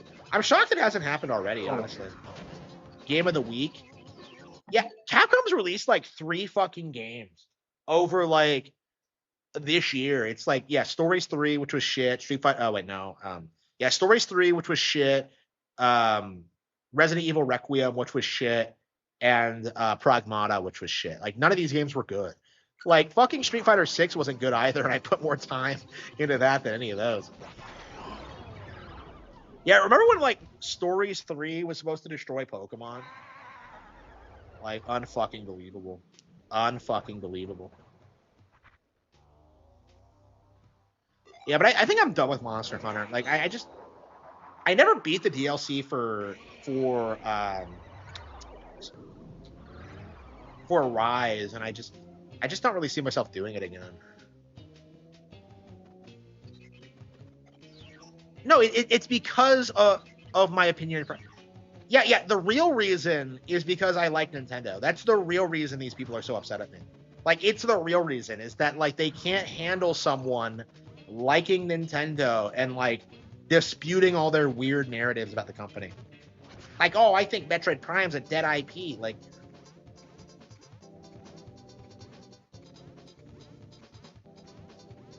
over the holiday, yeah, we'll see. Is Stories 3 even on other platforms? Is it a Nintendo exclusive? The fact that I don't really give a fuck enough to like know that already, like, I hate Stories with a passion. Like Stories, like, I remember when the first one came out, when I was at like, you know, obsessed with Monster Hunter, and like, I was so disappointed with it. Like, I just Paper Banjo was talking trash. Yeah, everybody was talking trash about me. Like Paper Banjo, Sweet, like Retro Gaming Fusion. They're all just like, yeah, Harman was wrong. It's like, what are you talking about? Like, what are you talking about?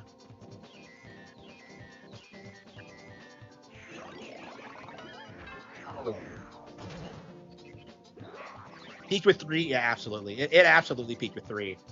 Like, Guild Sweetheart is my girl. Like, I just, yeah, the series has just run its course at this point. There's nowhere really for it to go. Like, what they did with World, like, killed it. Like, they basically just casualized it, and they just ruined, like, the experience of the hardcore player. Like, if anything, they should have been getting more and more difficult, I think. And yet they just completely butchered it by because of World. What did I even say? It was like the allegedly it was the Pragmata thing, but like in actuality it's because like they've always been snakes and they've always been like trying to get me to trust them and like give them personal information or whatever. Like, you know, they're always hitting me up like just being like, oh yeah, you can tell me anything, Harman. Like, I buy all your books, Harman. Like, it's just like, what are you talking about, you retard? All right, here you go.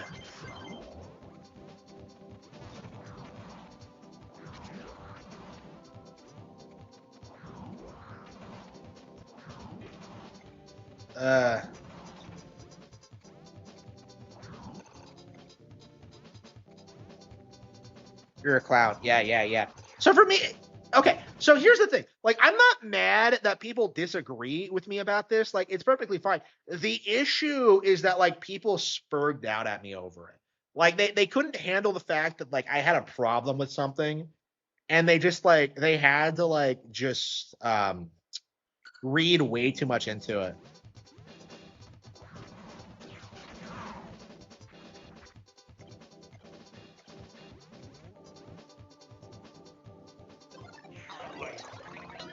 Discord freaks. Yeah.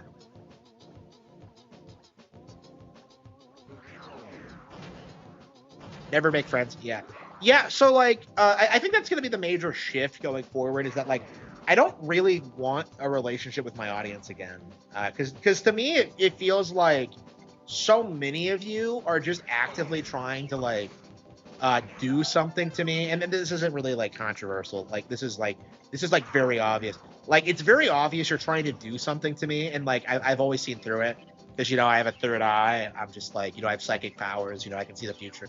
Like, I always knew you were snakes, and yeah, you didn't find out anything about me. You know, it's just like, you don't know shit. Like, it's just like, bit block. I don't even really consider the bit block a nemesis anymore. I don't know. We actually had like the last time we interacted, we actually had a really chill conversation because like at the time he and I were like the only people defending the Switch 2. So this was like back when Mario Kart World came out, and I was streaming it, and he actually came on, and we actually like talked about it a little bit.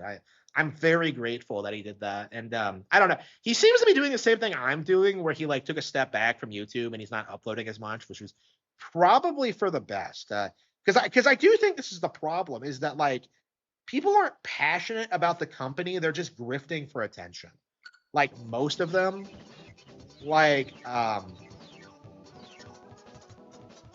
so honestly, like that's kind of my opinion. If you're like mad at Nintendo, like go outside. Like, why the fuck are you making YouTube videos talking about how disappointed you are with like the next year of Nintendo releases? It doesn't make any sense to me. Like if I didn't like any, like if I didn't like Nintendo anymore, I would just stop playing it. You know, like, you know, that's what I did over the last week. Is that like I was just like, yeah, I'm not enjoying Tales of Berseria, not because it's not a good game, but because I'd rather be doing something else. That was kind of my mentality on it.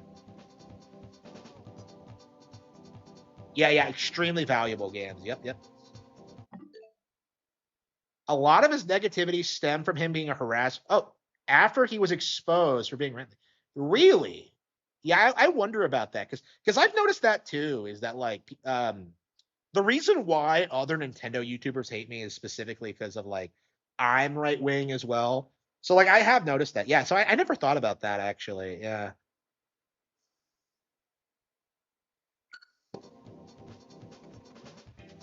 Yeah, I don't know. It's that is a problem in the community. I think is that like, and it's not really something talked about. Is how like how overwhelmingly like left wing everyone is. Even though I would say that like the Nintendo audience is primarily pretty right wing, honestly. Maybe that's just my own bias talking, but I don't know. Like the actual themes and ideas aren't particularly leftist.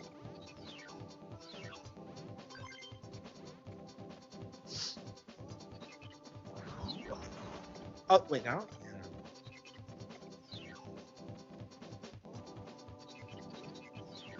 I don't know. Like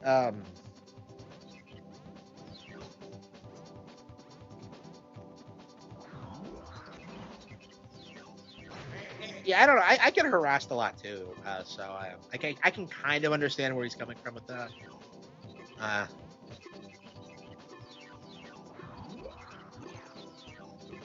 Capcom had one of the biggest fall offs. Absolutely, absolutely, and it's like embarrassing how like the industry still tries to like pretend that they had a redemption arc around like 2018 or so. They've never had a redemption arc. They're done. I mean, like, it's weird how the industry is so pro Capcom but anti Square. Cause like, I saw like Resident Evil is like it's very close to outselling Final Fantasy now. Uh, which does make sense. Resident Evil's been like a way better IP than Final Fantasy. Like I would say throughout its entire history. But like, Capcom fans really like glazing it, and it's just like Pragmata is garbage. Yep, yep. Yeah, I can tell you, I have no desire to go back to Pragmata. Like none. Like there are so many other games I'd rather play than fucking Pragmata. Yeah, people really understate how bad 7 actually was. Yeah, 7, Resident Evil 7 and 8 were like just awful. Yeah, I know I clown on 9 a lot, but there's no denying it's way better than like pretty much all of them outside of like, the all time greats. Uh,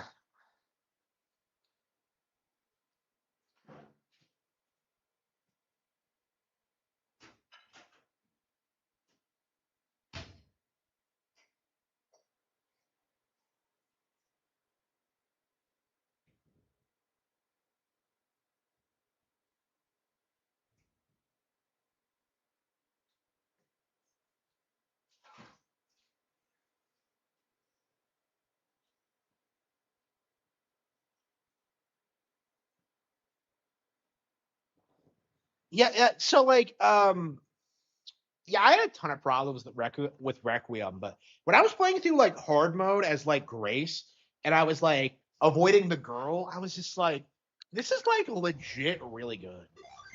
Like it's so frustrating. It's like all the bits with Grace are just like really really good, and then they just botch it with like these stupid Leon actions everywhere. Like the action in Requiem is just pure shit. Like as Leon, as Grace, it's way more balanced, but like as Leon, it's just not fun at all. And I just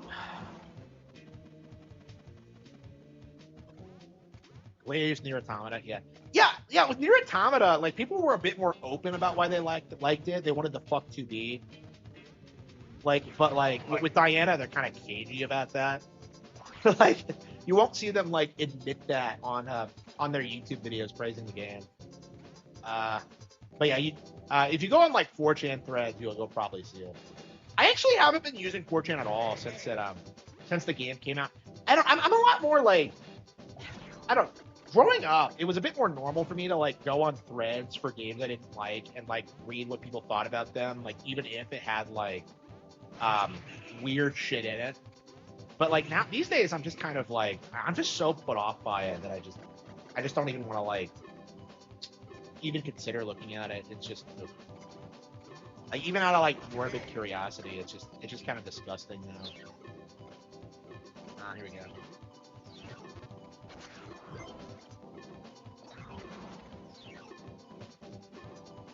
Yeah, it is. Like they keep pretending that Pragmata is a huge hit. It's like it's obviously like the same people who are telling you that like Prime Core failed are the same people telling you that like Pragmata succeeded when like uh they had like a pretty similar development cycle.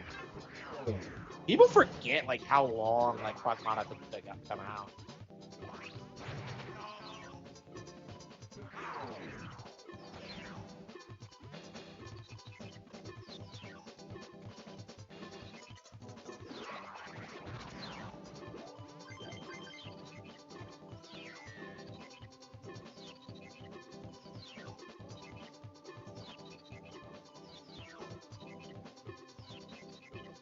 Oh yeah, yeah, yeah. The PTSD that was nowhere to be found in Resident Evil 2.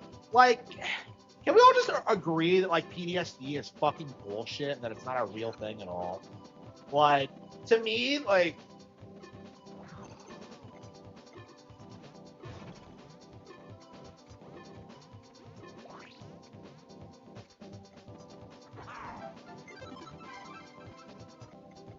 Here he goes. Like, I don't know. I just hate, like, it's like with the therapy thing. It's like, come the fuck on, just get over it. Like, just get over it. That's all you have to do.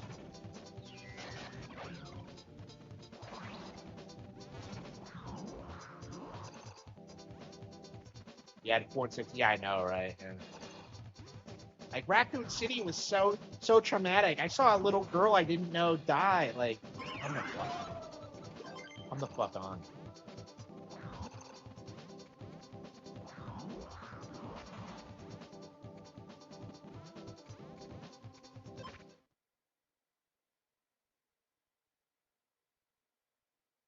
Snake in the grass. Wait, what?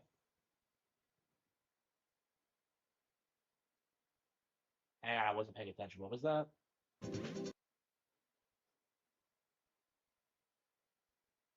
This dude, Paper Banjo, was really writing down every single take you had that he disagreed with. Yep, absolutely. Absolutely.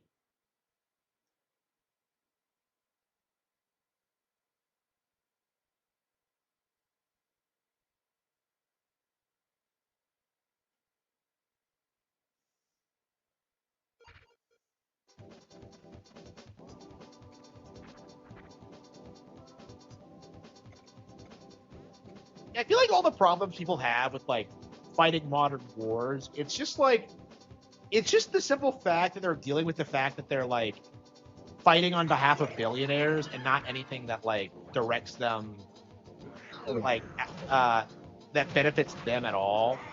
Like I think that's all it is that like they're not fighting to like improve their lives or like the lives of people they care about. It's just to enrich like billionaires and like Israel, which I think is the real problem. Like it doesn't mean anything. Like people are willing to fight and sacrifice and die for things that like actually mean something. But like, yeah, the issue with like modern wars is that like none of it means anything. Like if anything, you're just straight up like fucking people over because you're not really fighting our real enemies, now are you?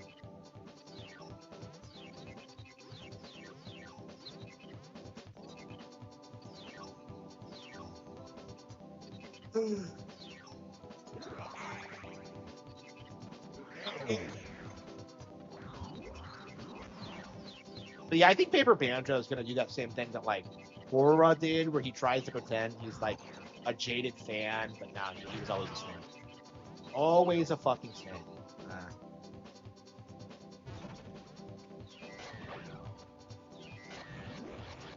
I used to love Harman before he said something I disagreed with. But you're gonna hear a lot of that as they become more and more popular.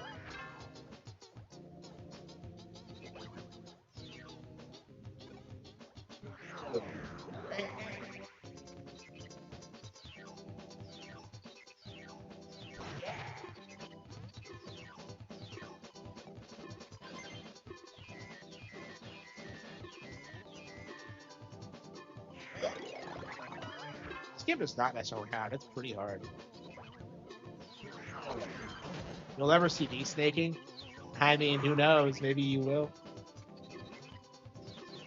I mean, Kiwi thread. Yeah, a lot of them are probably like Kiwis. Like, I'm pretty sure like Quora posts on Kiwi farms and like pretends it's not him. Like, I think he was the one who like tried posting my books on like the Internet Archive or something. Oops. Fuck was I doing?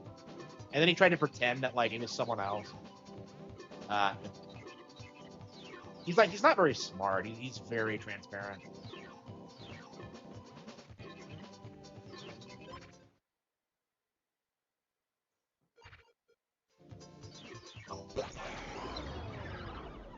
Yeah, I love how these people thought that like getting me a thread on Kiwi Farms would somehow like destroy me, and that just hasn't happened. Like plenty of people on there are just kind of like, why do you hate this guy so much? Like he just likes Nintendo games. Um, like honestly, Kiwi Farms is kind of a dying community anyway. Like I think as Null, like I think as he loses his reputation, like for me, the Null thing, like whenever Null comes up, like all I'll do is just talk about how he defended Nick Data. I feel like that's all you really have to do is just talk about like how Kiwi Farms absolutely has like protected targets, like people you're not allowed to go after. And then like you have people like me who like they're desperately trying to find dirt on and you can't really find anything because I have nothing. Like for a while there they thought that I didn't have a job. For a while there they thought I was a bum, and eventually they realized that wasn't true. But it's like they tried very hard to try and prove it. You know what I mean? It's like and now we're kind of going through the same arc with like the books and their sales. People keep saying they're not selling. It's just like, yeah, you are gonna be very, very surprised when that whole thing's done. Is all I'm gonna say. Like, probably gonna be the best-selling book I've ever done. Not because it's like particularly good, but I think just by virtue of like my audience growing and like the quality going up and just like more word of mouth stuff. Like I'm just like I think sales wise it's gonna do well at this point. But we'll see. Gabe also funds Kino Casino. Yeah, I don't know how that works, honestly. I don't. They're gonna get you fired. Yeah, they're telling me now that like the reason why I can't find a job is because of like my internet presence, and I'm just like, I don't have this tied to my real identity. It's not traceable by employers. The issue is that like it's not something I can't find anything I want to do really, which is like a completely different issue. Because I've had plenty of offers. I just end up refusing them because of like the drive or like the people there or like it's just like it's stuff like that really. And like more and more it's becoming an issue where like as I make more money on YouTube, I feel like I would rather just like be a YouTuber and then just like focus on that. Like that just makes way more sense to me considering like where I'm at right now. Like, cause everything's paid off. Like I have the house, I have the car. It's like, well, like what do I need really? Like I'm making plenty of money. So I would just rather make more money than retire.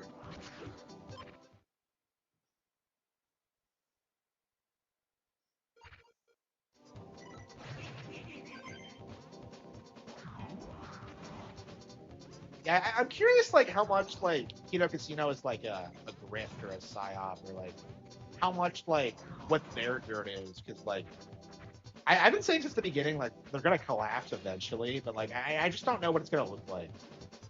Like everyone thought it was gonna be because like of Andy's relapse drug addiction, but like he got past that, and like the show's been going way longer than I think anybody thought it would.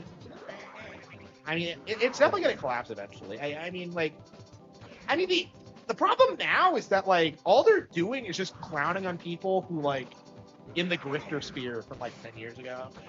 The quartering. You have like Ethan Ralph. It's just like I don't know. It feels like they're coasting more on like the Kiwi Farms thing than anything they've done themselves. Banjo in here a minute, acting like nothing happened. Yeah, he's 100% gonna do it at some point.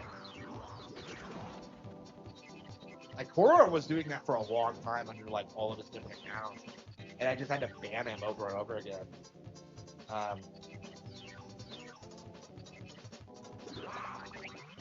Okay.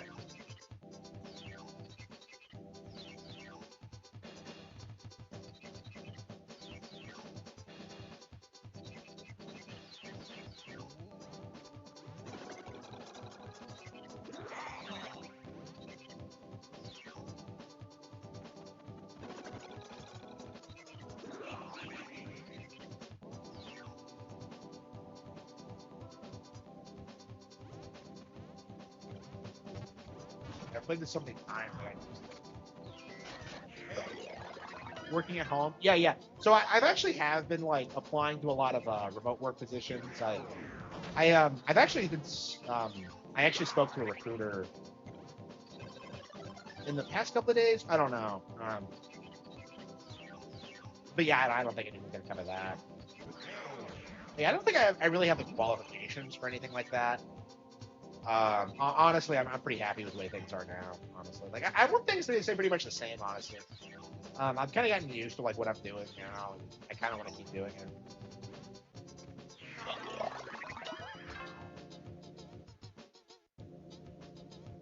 I saw your comment hating on Harman. Yeah, I saw it too. Like, this isn't about you.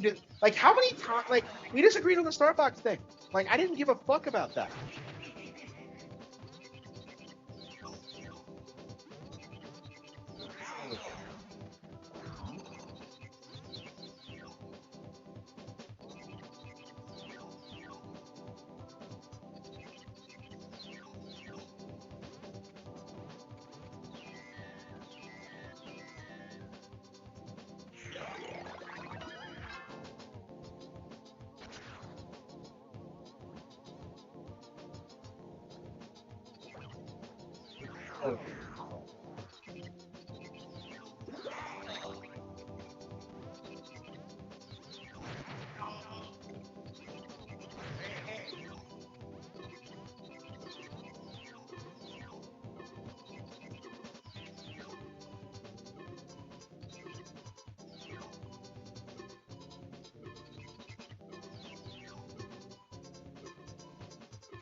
That's how you do it?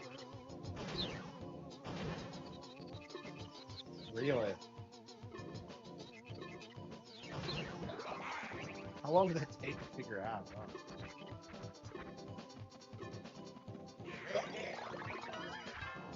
Oh, we played this game before too. So.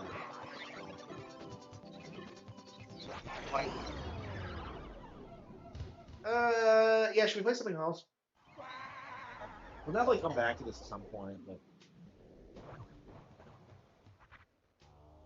Paper Banjo was trying to turn Harman into a lolcow. Yeah, so he was in the chat for like a long time, like like making all these ridiculous statements. Like, it was very transparent to me what he was trying to do. I just kind of ignored him because, like, what he ended up doing was that, like, he created engagement and he made my channel more relevant. So like, it kind of backfired on him. That's true for like anybody who does content on me, by the way. Like, they're all just like, it's all just building my brand.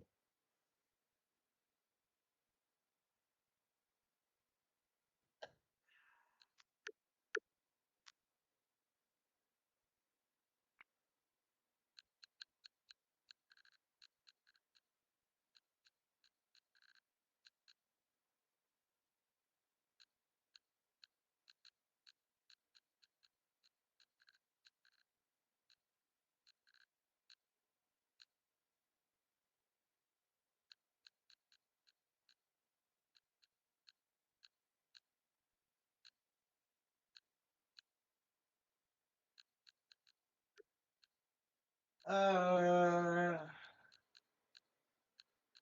we do some DKCR. Remember when everybody hated this game, and now it's like it's I believe it's sold at least 1 million. It's doing pretty well for itself.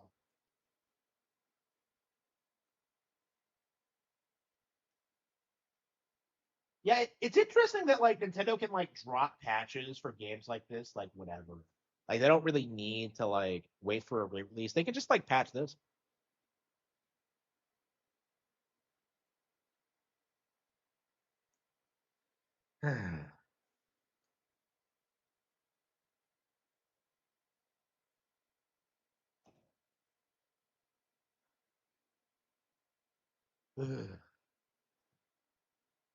Better than Tropical Freeze. I think so too. Actually, I've been coming back to this one more and more. I don't know. Maybe it's just like I've been playing a lot of Tropical Freeze lately, so yeah, it's interesting because like I remember when this came out, and I was really seriously thinking about this. Like, I don't play this as much as the original DKC, so like it can't be as good, right? But lately I haven't been playing DKC at all, and I've been playing more of this. So it's entirely just because of how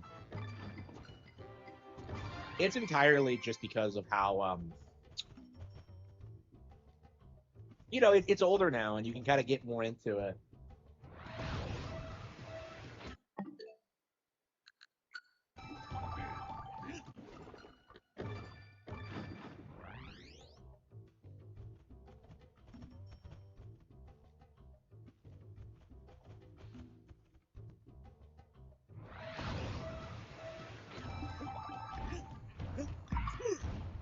Yeah, my channel's it's growing pretty rapidly. So like I've actually had like quite a big substantial jump in views over the past year. Like considering the kind of videos I make, like that's actually very substantial. So yeah, I'm very happy with my view count and like my sub growth and like my engagement. Like the issue is that like I the channel has always been controversial and has always been polarizing, and that's kind of why I haven't had like the meteoric rise that I would have had like otherwise. But it's growing like slow and steady, which I think is actually kind of better for me because like the way most people like get a lot of views is by clickbaiting and by being ridiculous, and that's just not me. Um, I'm too high IQ for that. I'm too good of a person for that. It's just not something I wanted.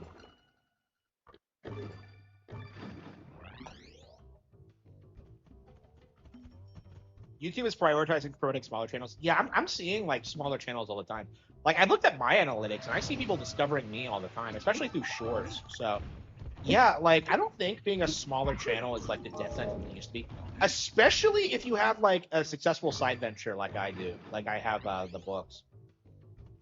Like I make significantly more off of like book sales than I do off of than I do at the YouTube stuff. So I actually don't need to make as much on YouTube as most people for that reason. So yeah, I'd rather keep my integrity. A-log army? Wait, what's an A-log army? What's an A-log army? I don't know what that is. Are they A-logging for me or against me? Yeah, speaking of A-log, like I told the story before, but I remember I saw him in like a random video like comment section at one point, and it just kind of blew my mind that he's like a guy that actually exists.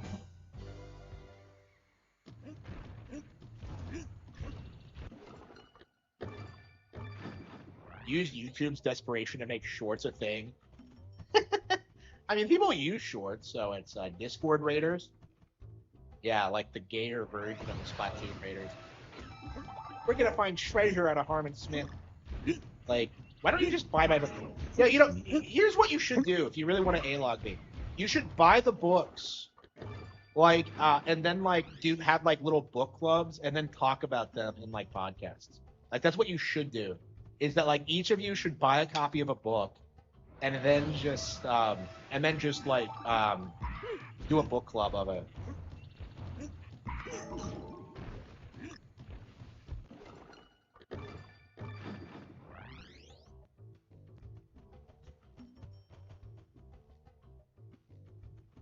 Yeah, like the harder they like A-log, like the more ridiculous they look, honestly. Yeah.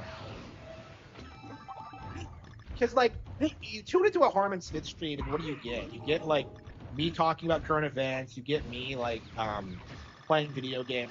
Like the stream I did this morning is probably the most ridiculous stream I ever did, and that was because I was like kind of upset, with how like people have been treating me behind the scenes, man. This dude read your entire book for like 7 hours on stream. You're owning Harman. Yeah, yeah. Yeah, they keep trying to do that, and then they just buy more, and like they don't really seem to understand that they're promoting my book. They don't seem to understand that they're my audience now. They don't seem to understand that they're caught in my web. The Smith Syndicate, man.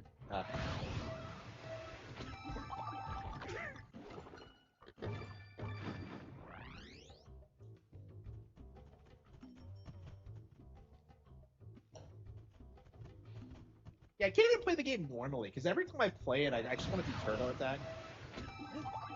Wonder how long until Tropical Freeze gets unloaded like this.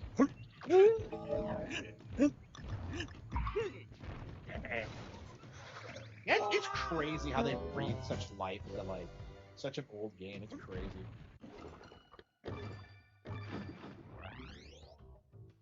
I probably shouldn't reset so much.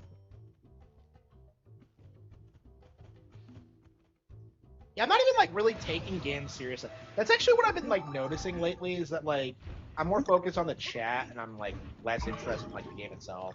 Because like I could do this if I was like really focused, but like no, like, I just kind of want to like chill and like enjoy the vibes of it, you know. Like it's kind of like playing games when you were a kid, right? It's like how they totally destroyed J.K. Rowling. Yeah, absolutely. Yeah, she's only like the best-selling author ever. Like the difference between me and Rowling is that like my right-wing views like became obvious like way earlier. Like that's the only difference.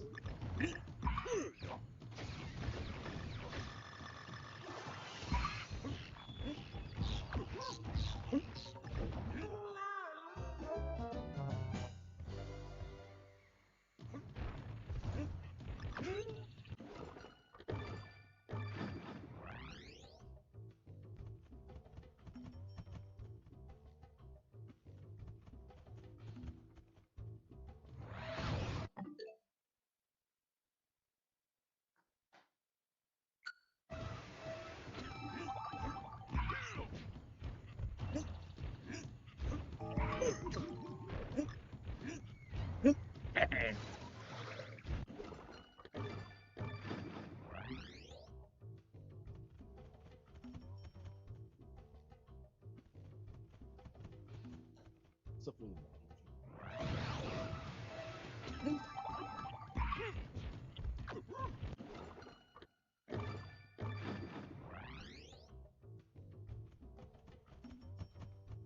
yeah, maybe we should just play the stage normally. I'm just embarrassing myself now. The Steam controller. I love how like the community is acting like that's gonna be like a major game changer. Like I saw Nintendo like he made a video claiming it was like a better Switch 2 controller, and I'm just like the Switch 2 Pro controller is like it's probably the best controller I've ever used in my life. It's so good. Like it's crazy ergonomic. I can't imagine the Steam controller is better than them. Like again, they're just glazing it just because it's Valve.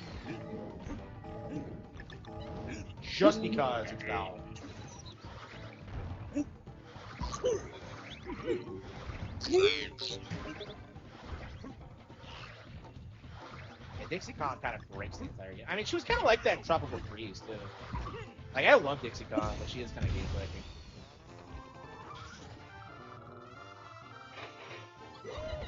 Could have been more successful if you sold out and became a difficult. Yeah, I actually had the shot, honestly. Like if I had like gone all in on the Ricana stuff, like because for a while that because I was doing Ricana retardation before Kiwi Farms like turned on him, right? Like if I had stuck to my guns and been the anti-Ricana guy, like I probably could have been really successful off of that. But I just chose not to because I was really worried about it impacting my my writing career. So I just didn't capitalize on it. And I do think I made the right decision because I really don't fancy the being in the position that Kino Casino is in, where like they're basically just making money off of like drama and like if they don't have drama, like they don't have a show. And that's like that's the problem with Kino Casino, I think, is that like from a financial standpoint, is that like once they like run out of people to cover, it's gonna be like they're gonna see like a huge dip. Like the reason why they don't talk about RTU, even though like both of them hate hate him. Um,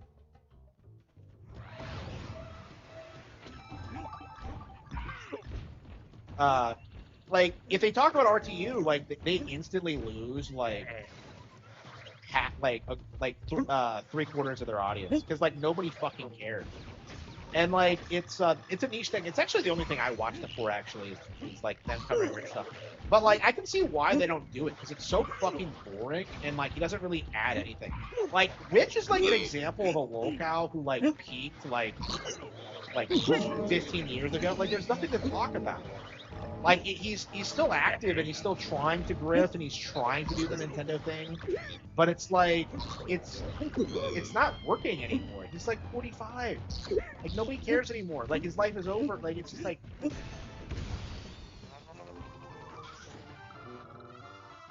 tabloid streamers. Yeah, I agree.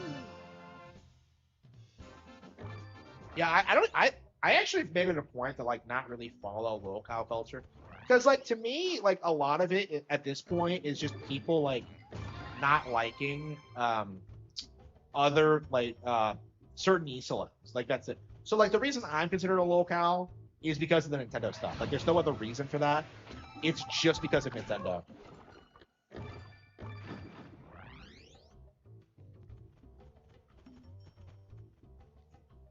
Well, like, yeah, they'll have like more people to cover, but like, will they be as successful as like the quartering is right now? Like, like after the quartering drama is done, like you're gonna see a massive drop off. Like, and it's very possible they'll never reach those highs again. And like, this isn't me being critical of them or anything. This is just like a basic observation: is that like, there's only so many people in their sphere that they can cover and get those numbers and get that attention. Like the right wing YouTuber for like Falling from Grace is like their bread and butter. So like eventually they're gonna run out of these people. Like there's just not that many of them. It's only a matter of time until they get mired in controversy for something they've done. Man, it's crazy how much better you get this at the Street Fighter.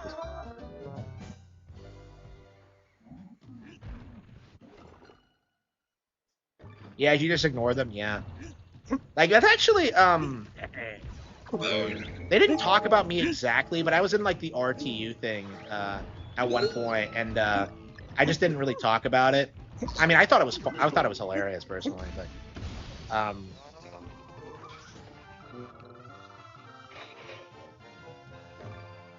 but yeah, like ignoring them is probably the best bet. Like I've never had them come after me, but like I don't know, I'm pretty close to that happening, honestly. Oops.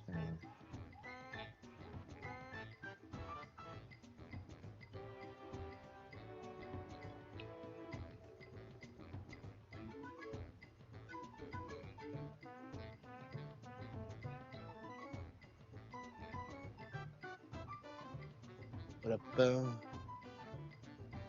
boom, boom, boom, boom.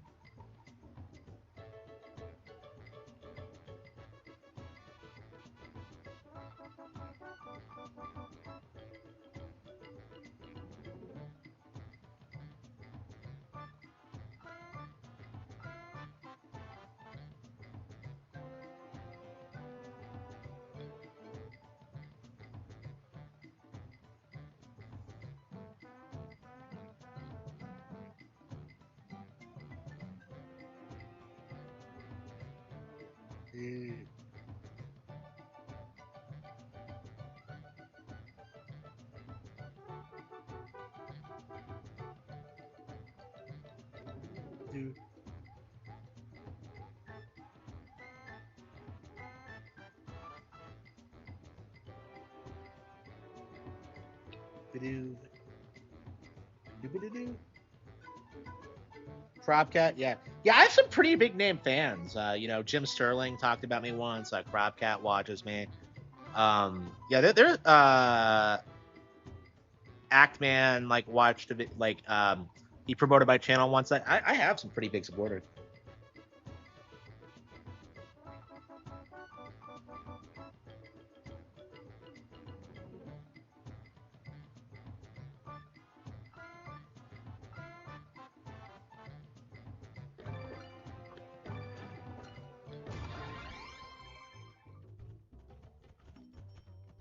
Yeah, my notoriety on YouTube's kind of weird. Because everyone knows who I am, but like I very deliberately did not want to be like a YouTuber, like a career YouTuber for like the longest time. And like the reason for that is that like it just didn't feel right for me to do it. Like I really wanted to make it in like the normie sphere. Like I really wanted to have a normal job, and I really wanted to get married, and I really wanted to have a normal life. And like I just realized that it's not really possible for me. You know, the autism diagnosis really it really shattered a lot of my notions about like what I was capable of, really. And like honestly, it's like better for me. Like why not just like embrace like my nature, you know? Like why not just do what I actually want to do, you know what I mean? Like I just like I'm so tired of like trying to please other people. Crabcat made a lot of people. Yeah, I'm actually in the RE4 video. If you didn't know, he straight up cites my video because like I specifically talked about like he cited my I was talking specifically about how like remake fans don't know the first thing about the original. I stand by everything I said in that video, by the way. But like, yeah, I was talking about like how RE4 remake fans like say that like RE4 remake is like one of the best games ever made, and they hadn't even played the original, right?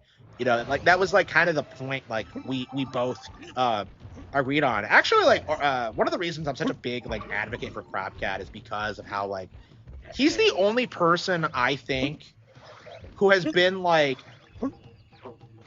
actively pushing against like the narrative that like the remake, the Resident Evil remakes are like objectively better than like the originals, because like that's the angle Capcom has been promoting, and that's the angle their shills have been promoting. But like Crabcat is like the one guy who's like telling them to like fuck off. It's like it's unbelievably based, and like I think honestly, like I think he could legit just keep making these RE4 videos like every time a new one comes out, just to drive the point home. Because like you know, like every passing release, like less and less people are going to be shilling for RE4 remake. Yeah.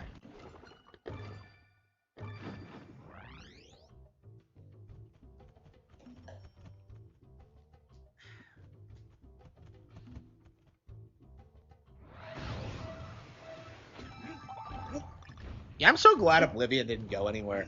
Like, again, like like Star Fox 64 getting re-released is a big deal.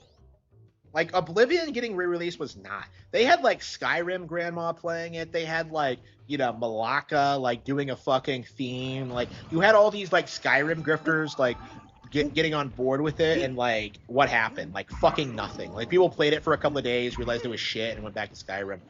Skyrim grandma like straight up retired. To be fair though, she was like old as shit. She was old as fuck. Like she was like what, 88? Like she was talking about like why she doesn't want to do it anymore, because like nobody actually talks in like the chat to each other, like because there's been like a radical like shift in like culture in the past 15 years, because you used to have like interesting discussions about things that would happen in like comment sections. These days like everyone does that thing where they just kind of like go into a comment section, say their piece, and then just leave without reading what anyone else says. And like there's a reason people do that, is because like so much of like what everyone else says is like retarded. But like you definitely get this sense where like, you know, it's just you can see why an older person wouldn't want anything to do with that, because like I mean that's what made it fun to begin with, right? Was that like that sense of community, and like we don't really have that anymore, you know? Like how many people in the chat right now are snakes, you know? Like how many of them are like waiting for me to slip up and reveal top secret information about how I make my money, or like how many books I've sold, you know? Like it's just like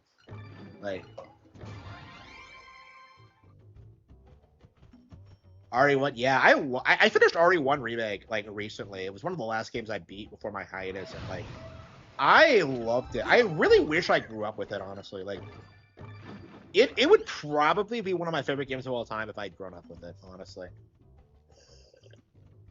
I'm not sure if like I'll ever like go back and play it again. I'm very concerned about my age, honestly, and like my career. It's like I really don't think I'll ever go back to like where I was in my 20s, where like I'm just endlessly playing video games. Like I was only doing that because like I had nothing else going on. But now that I do have things going on, it just feels like I'm much happier. Like you know, working on books and like figuring out the next like major thing.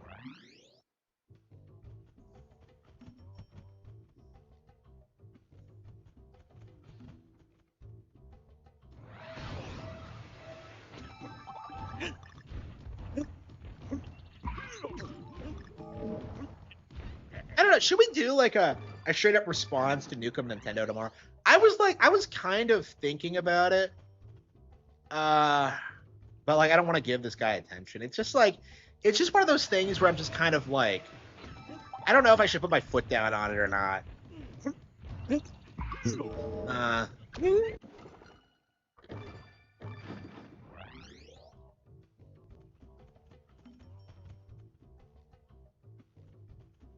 It's a bit too stressful. I don't know. I really liked it. I mean, my thing with it is like how obtuse it was.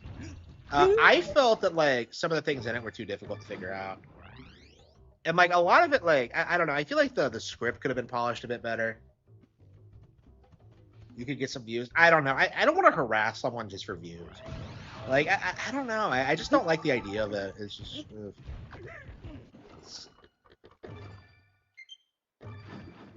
He has less than 500. Yeah, like that's my thing. Is that I don't like going after people who have like who have less subs than I do.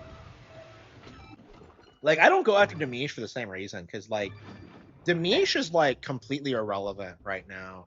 I don't think he's ever gonna make a comeback. Like he got 100,000 subs and they just kind of stopped uploading. Like he got kind of lazy with it. And I feel like when you do that, like your channel just kind of stagnates.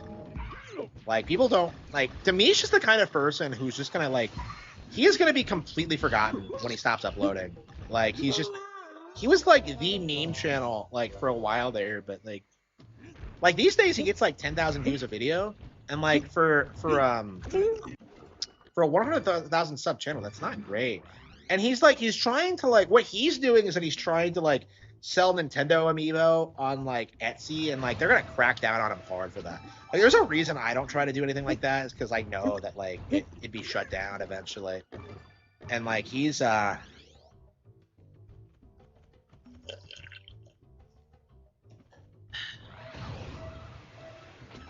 reimagine Star Fox. Yeah, I want a straight up sequel. Like I want like, you know, new fucking levels.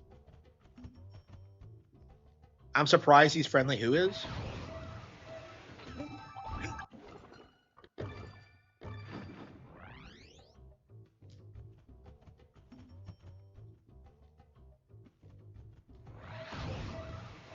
Yeah, I love this game. It's great.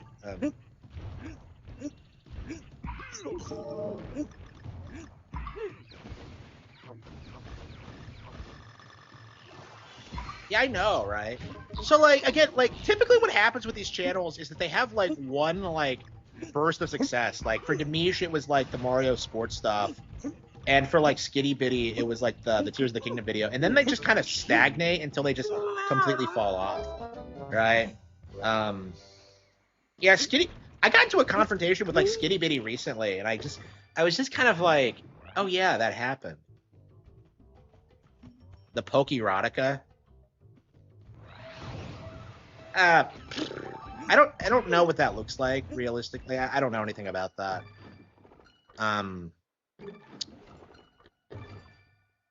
Like, you know, they don't like it. I don't know. I think as long as they keep it out of like official forums and events, they're fine. Because like I don't know, even where I'm at now, like I don't really see a lot of people like being overly sexual towards like Pokemon or Pokemon characters. You know, because I stopped posting on 4chan, and like all of a sudden it's like you just don't see this stuff like anywhere, and it's just like it's so gratifying.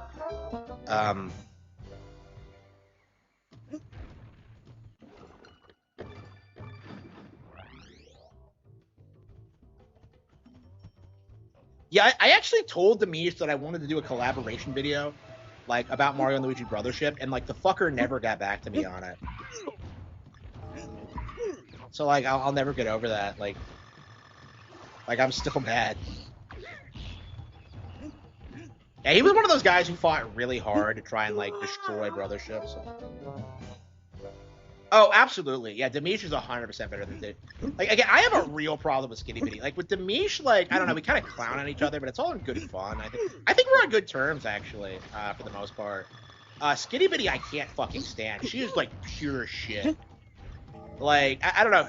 Her and, like, the Pikmin guy are just, like, they're just awful. Are you sure that's a woman? Okay, so you know Skinny Bitty is a woman because, like, she tries to tell people she's non-binary. So, like, so that means she's, like, actually female, yeah. Yeah, Skinny Bitty is 100% a woman. Like, you can tell by how she, like, spurgs out about things and, like, the way she acts. You know, if she were a troon, she'd be, like, trying to, like, I don't know, like, doing, like, stereotypical troon things. Yeah, what's different between troons and, like woke females? Yeah, there's like a very noticeable difference in how they like go about things. Like troons, I think like tend to like over sexualize things, and then like woke women tend to like desexualize them. I feel like that's kind of my mindset on it.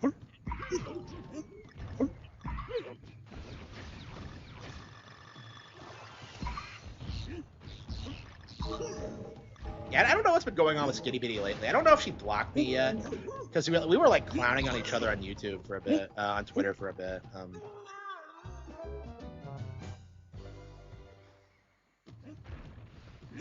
Yeah, I haven't. Yeah, she's not relevant unless she like spurgs out about something Zelda related. So like, in this case, it was like the Gerudo thing, because she tried to pretend that there like isn't a subsection of like of Zelda fans like pushing for the Gerudo to be removed.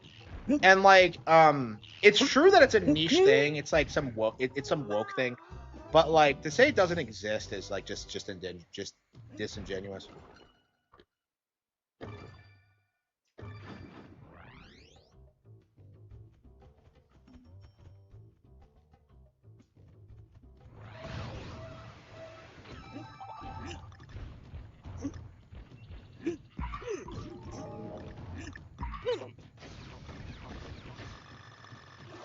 Yeah, I came out in support of Octorok Reviews and that. I know Octorok Reviews is like, he's kind of doing the same thing she does when like he shit talks like modern Zelda games and glazes 3D, like the older 3D ones, but like I don't know, it feels a lot more autistic and less like woke in mindset. Like I prefer that, honestly. Like I don't agree with him on anything.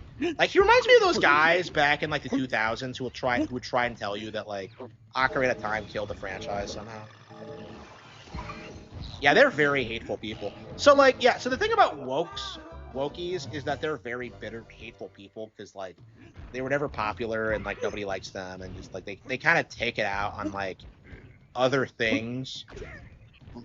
So that's the thing with like Skinny Bitty. Retro and Paper Banjo in here, so. What did the Pikmin guy do? Wait, what are you talking about? What did the Pikmin guy do? Yeah, my thing with him is how he spurgs out about like shit that doesn't matter. Like, so like the last I heard from him, he was like freaking out over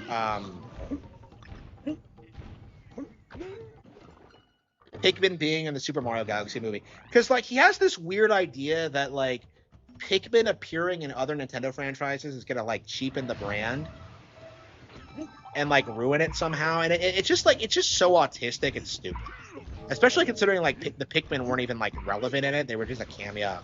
It's not like what they did with Fox, you know, where like they had the movie design and then they had the actual redesign, and it's like they're radically different from each other.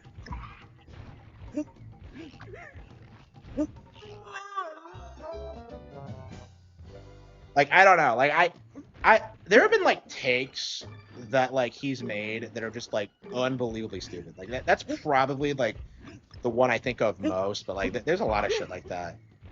It's like he really is like a really toxic fan at his core. Oh yeah, he does. Yeah, he does. Yeah, absolutely. Yeah, leftists are very hateful people.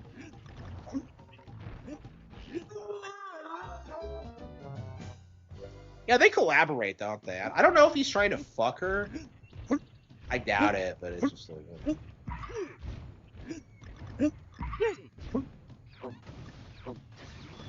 I mean, most male leftists are just trying to bag feminists. So. Like, it's very uncommon to see, like, a male feminist that isn't, like, just trying to smash. Or, like, virtue signal so he can smash. Who is the Pikmin guy? No, it's, I'm only here for Pikmin. So all he does is, like, make, like, videos about Pikmin every week. And so, like, he basically has, like, he basically just, complains about everything.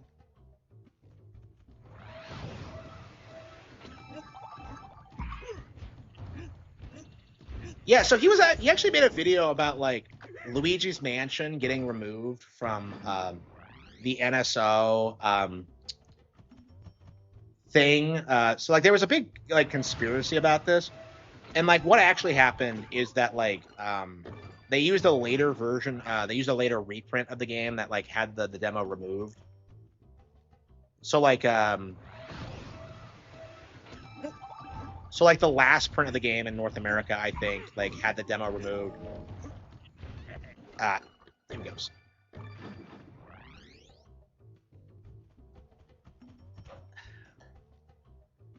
Do. But yeah, he apparently couldn't find, like, evidence for that or something. I don't know. Like, I don't remember where I saw that, because I think I saw it on a wiki or something. And I guess wikis aren't super reliable, but, like, that's how I heard the story.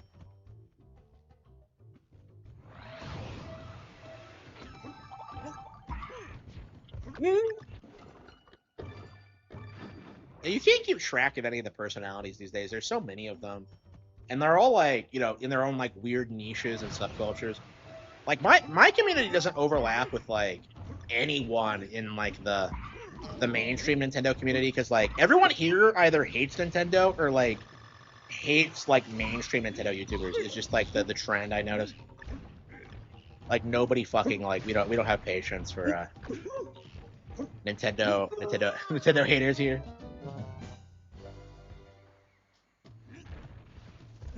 I'm having a lot of fun with this, honestly. Like, I'm just kind of dicking around, and yet, like, it's so much more fun than what I've been doing lately. Because, like, the last couple of streams I did, it was just me, like, booting up Tales of Berseria and, like, talking about how much I wanted to fuck Velvet. Like, then just being like, I'm not having fun streaming this, guys. Like, I don't know what it is, but...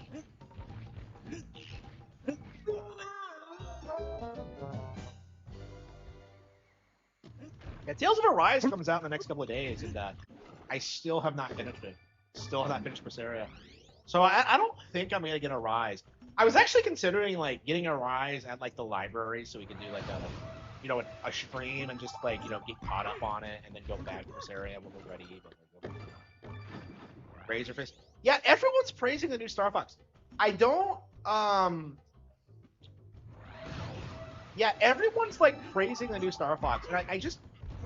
That kind of upsets me because I'm just like, why is everyone praising this? Because, like, we went into this, like, this period, like, everyone was bitching about the rail shooters, everyone was bitching about 64, and all of a sudden, like, they released this and people are, like, excited again. It's just like, what are you talking about? Like, we went through a decade of people trying to argue that, like, Zero didn't have, like, a fresh enough story to be interesting. And now they're, like, bending over backwards, like, over the Star Fox. Like, I don't like it. I don't trust it. Like, for me, like, it was I was disappointed. Like, I did not like the how it's like another fucking remake for a game that, like, kids still play today. It's just like, yeah, we saw kids playing the original, like after the movie came out. It's like,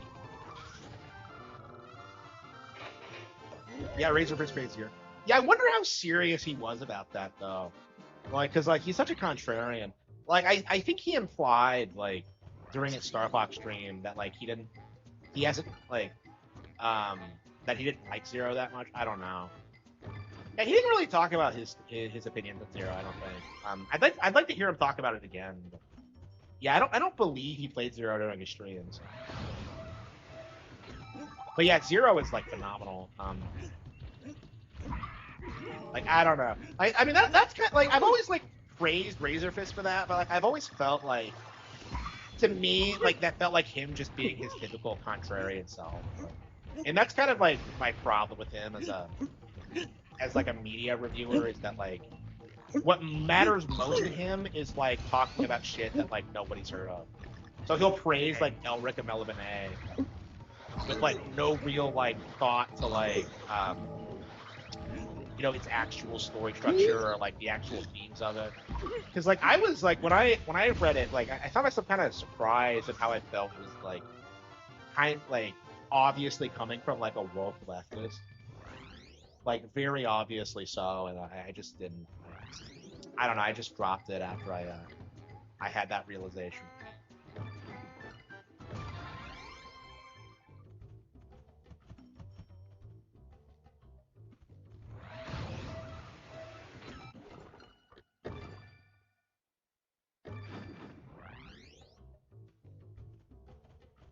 I don't know. I mean, he's done a lot for the whole Michael Jackson thing, though.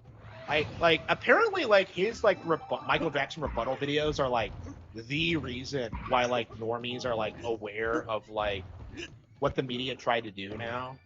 Um, Craig the Snake. Oh, absolutely, absolutely. Yeah, I have problems with Razorfist, but at least he's genuine. Like Craig the Snake is like motivated by nothing but pure profit. Like he's motivated by nothing but pure grift, and he'll fuck over anybody. Like I don't know, man. Craig the King Snake. Yeah, DSP tried calling himself the King Snake, but like 100% it was fucking Craig. 100% it was Craig.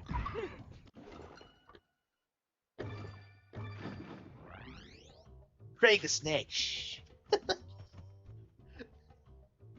I don't watch side scrollers, so I haven't been able to make like I haven't been able to follow along with like the fucked up shit that like Craig's been doing lately, but like I don't know. To me, he just gets a bunch of nobodies together on side scrollers to like promote their channels, and they all just kind of cocksuck him because he has like the like conservative grift like YouTube thing now. I guess it's replaced like Jeremy's show. Honestly, I imagine that's a big reason why like the Quarterwing's collapsing now is because like Craig is just doing the same thing but like better. Yeah, that's the thing about Craig is that like he's very, very, very, very, very good at dealing with controversy. I don't know if I've seen a single YouTuber, like a single e-celeb in like my entire like history who's like better at like dealing with controversy than Craig. Because like he legit like fucked over like Handsome Tom for like ownership of Screw Attack, and like you know he kept running it for like a decade after that. Like you know that would have like destroyed like most creators, but like no, he kept running.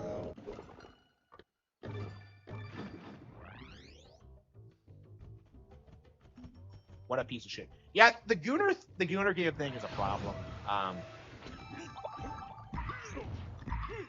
You just know that like Craig doesn't give a shit about like Gooner games. He just knows that's what's gonna get his attention, you know. That's why he has so many YouTubers on. That's why he's just doing it for attention, like very obviously, yeah. Craig the Snake.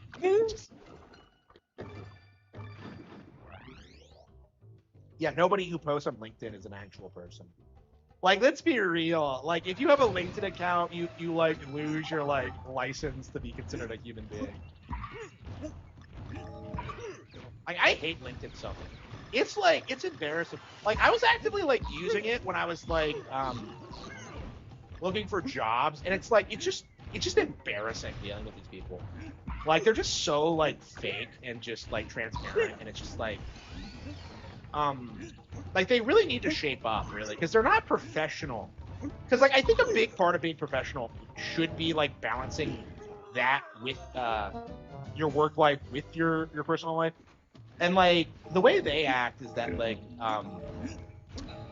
their entire mindset is dictated by like their careers, and it's like They just have like the most insane takes about everything. It's just ridiculous. I'm glad that like more people are like are waking up to it, but like yeah, LinkedIn is like unbelievably cringe.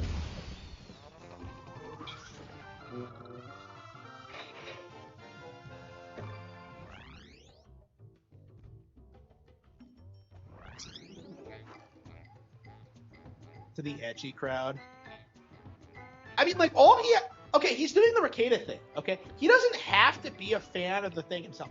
All he has to do is regularly bring people on who are part of the etchy thing, and like he brings in those people. So he has the VTubers. He has these like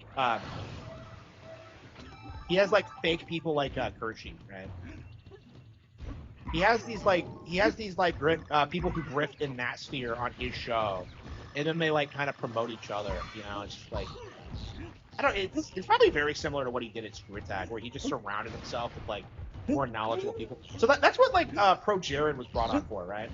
Was to be the RPG guy, because like nobody at the company knew anything about RPGs.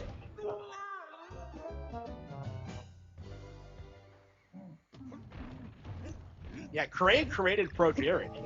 Like if you think about it.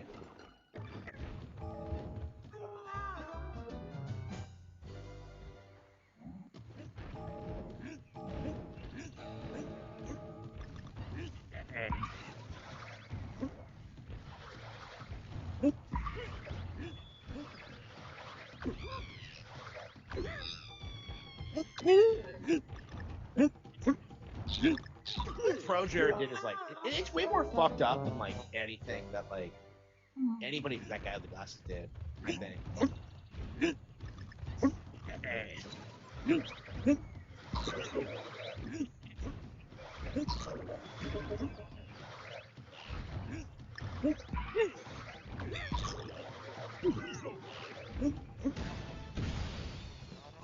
Diet Scooty, yeah, he really is, yeah. Yeah, I think that's how like that's like the only reason he blew up is that like he was still putting out videos when like after Spoonie like fell off.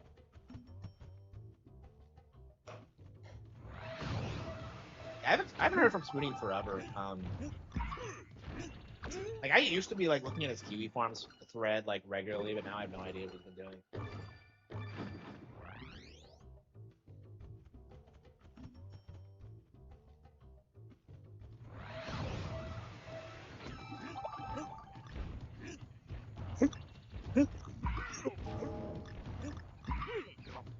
Yeah, I might end the stream. I gotta get that kid in a video uploaded. I don't know. I probably. I'm really enjoying myself though. Like you know, like that break was just what I needed. I don't know. I'm just kind of reluctant to like go back to like I don't know. I feel like if I go back into streaming again, like I feel like I'm just gonna make the same mistake where I just stream way too much. Like I just get burned out again, and I don't do much. Like I really liked coming home and just kind of chilling. And I don't know. Like again, we had like 20 viewers, so it's like I don't know. Like I need to get like my numbers up, obviously, but it's. Yeah, I don't think all those people are on YouTube. Yeah, we're nowhere near getting Twitch or like Kick monetized, which kind of pisses me off.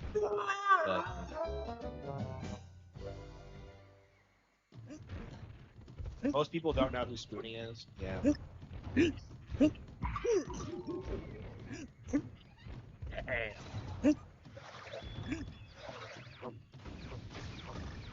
Yeah, I mean that's what I said I was gonna do, but like,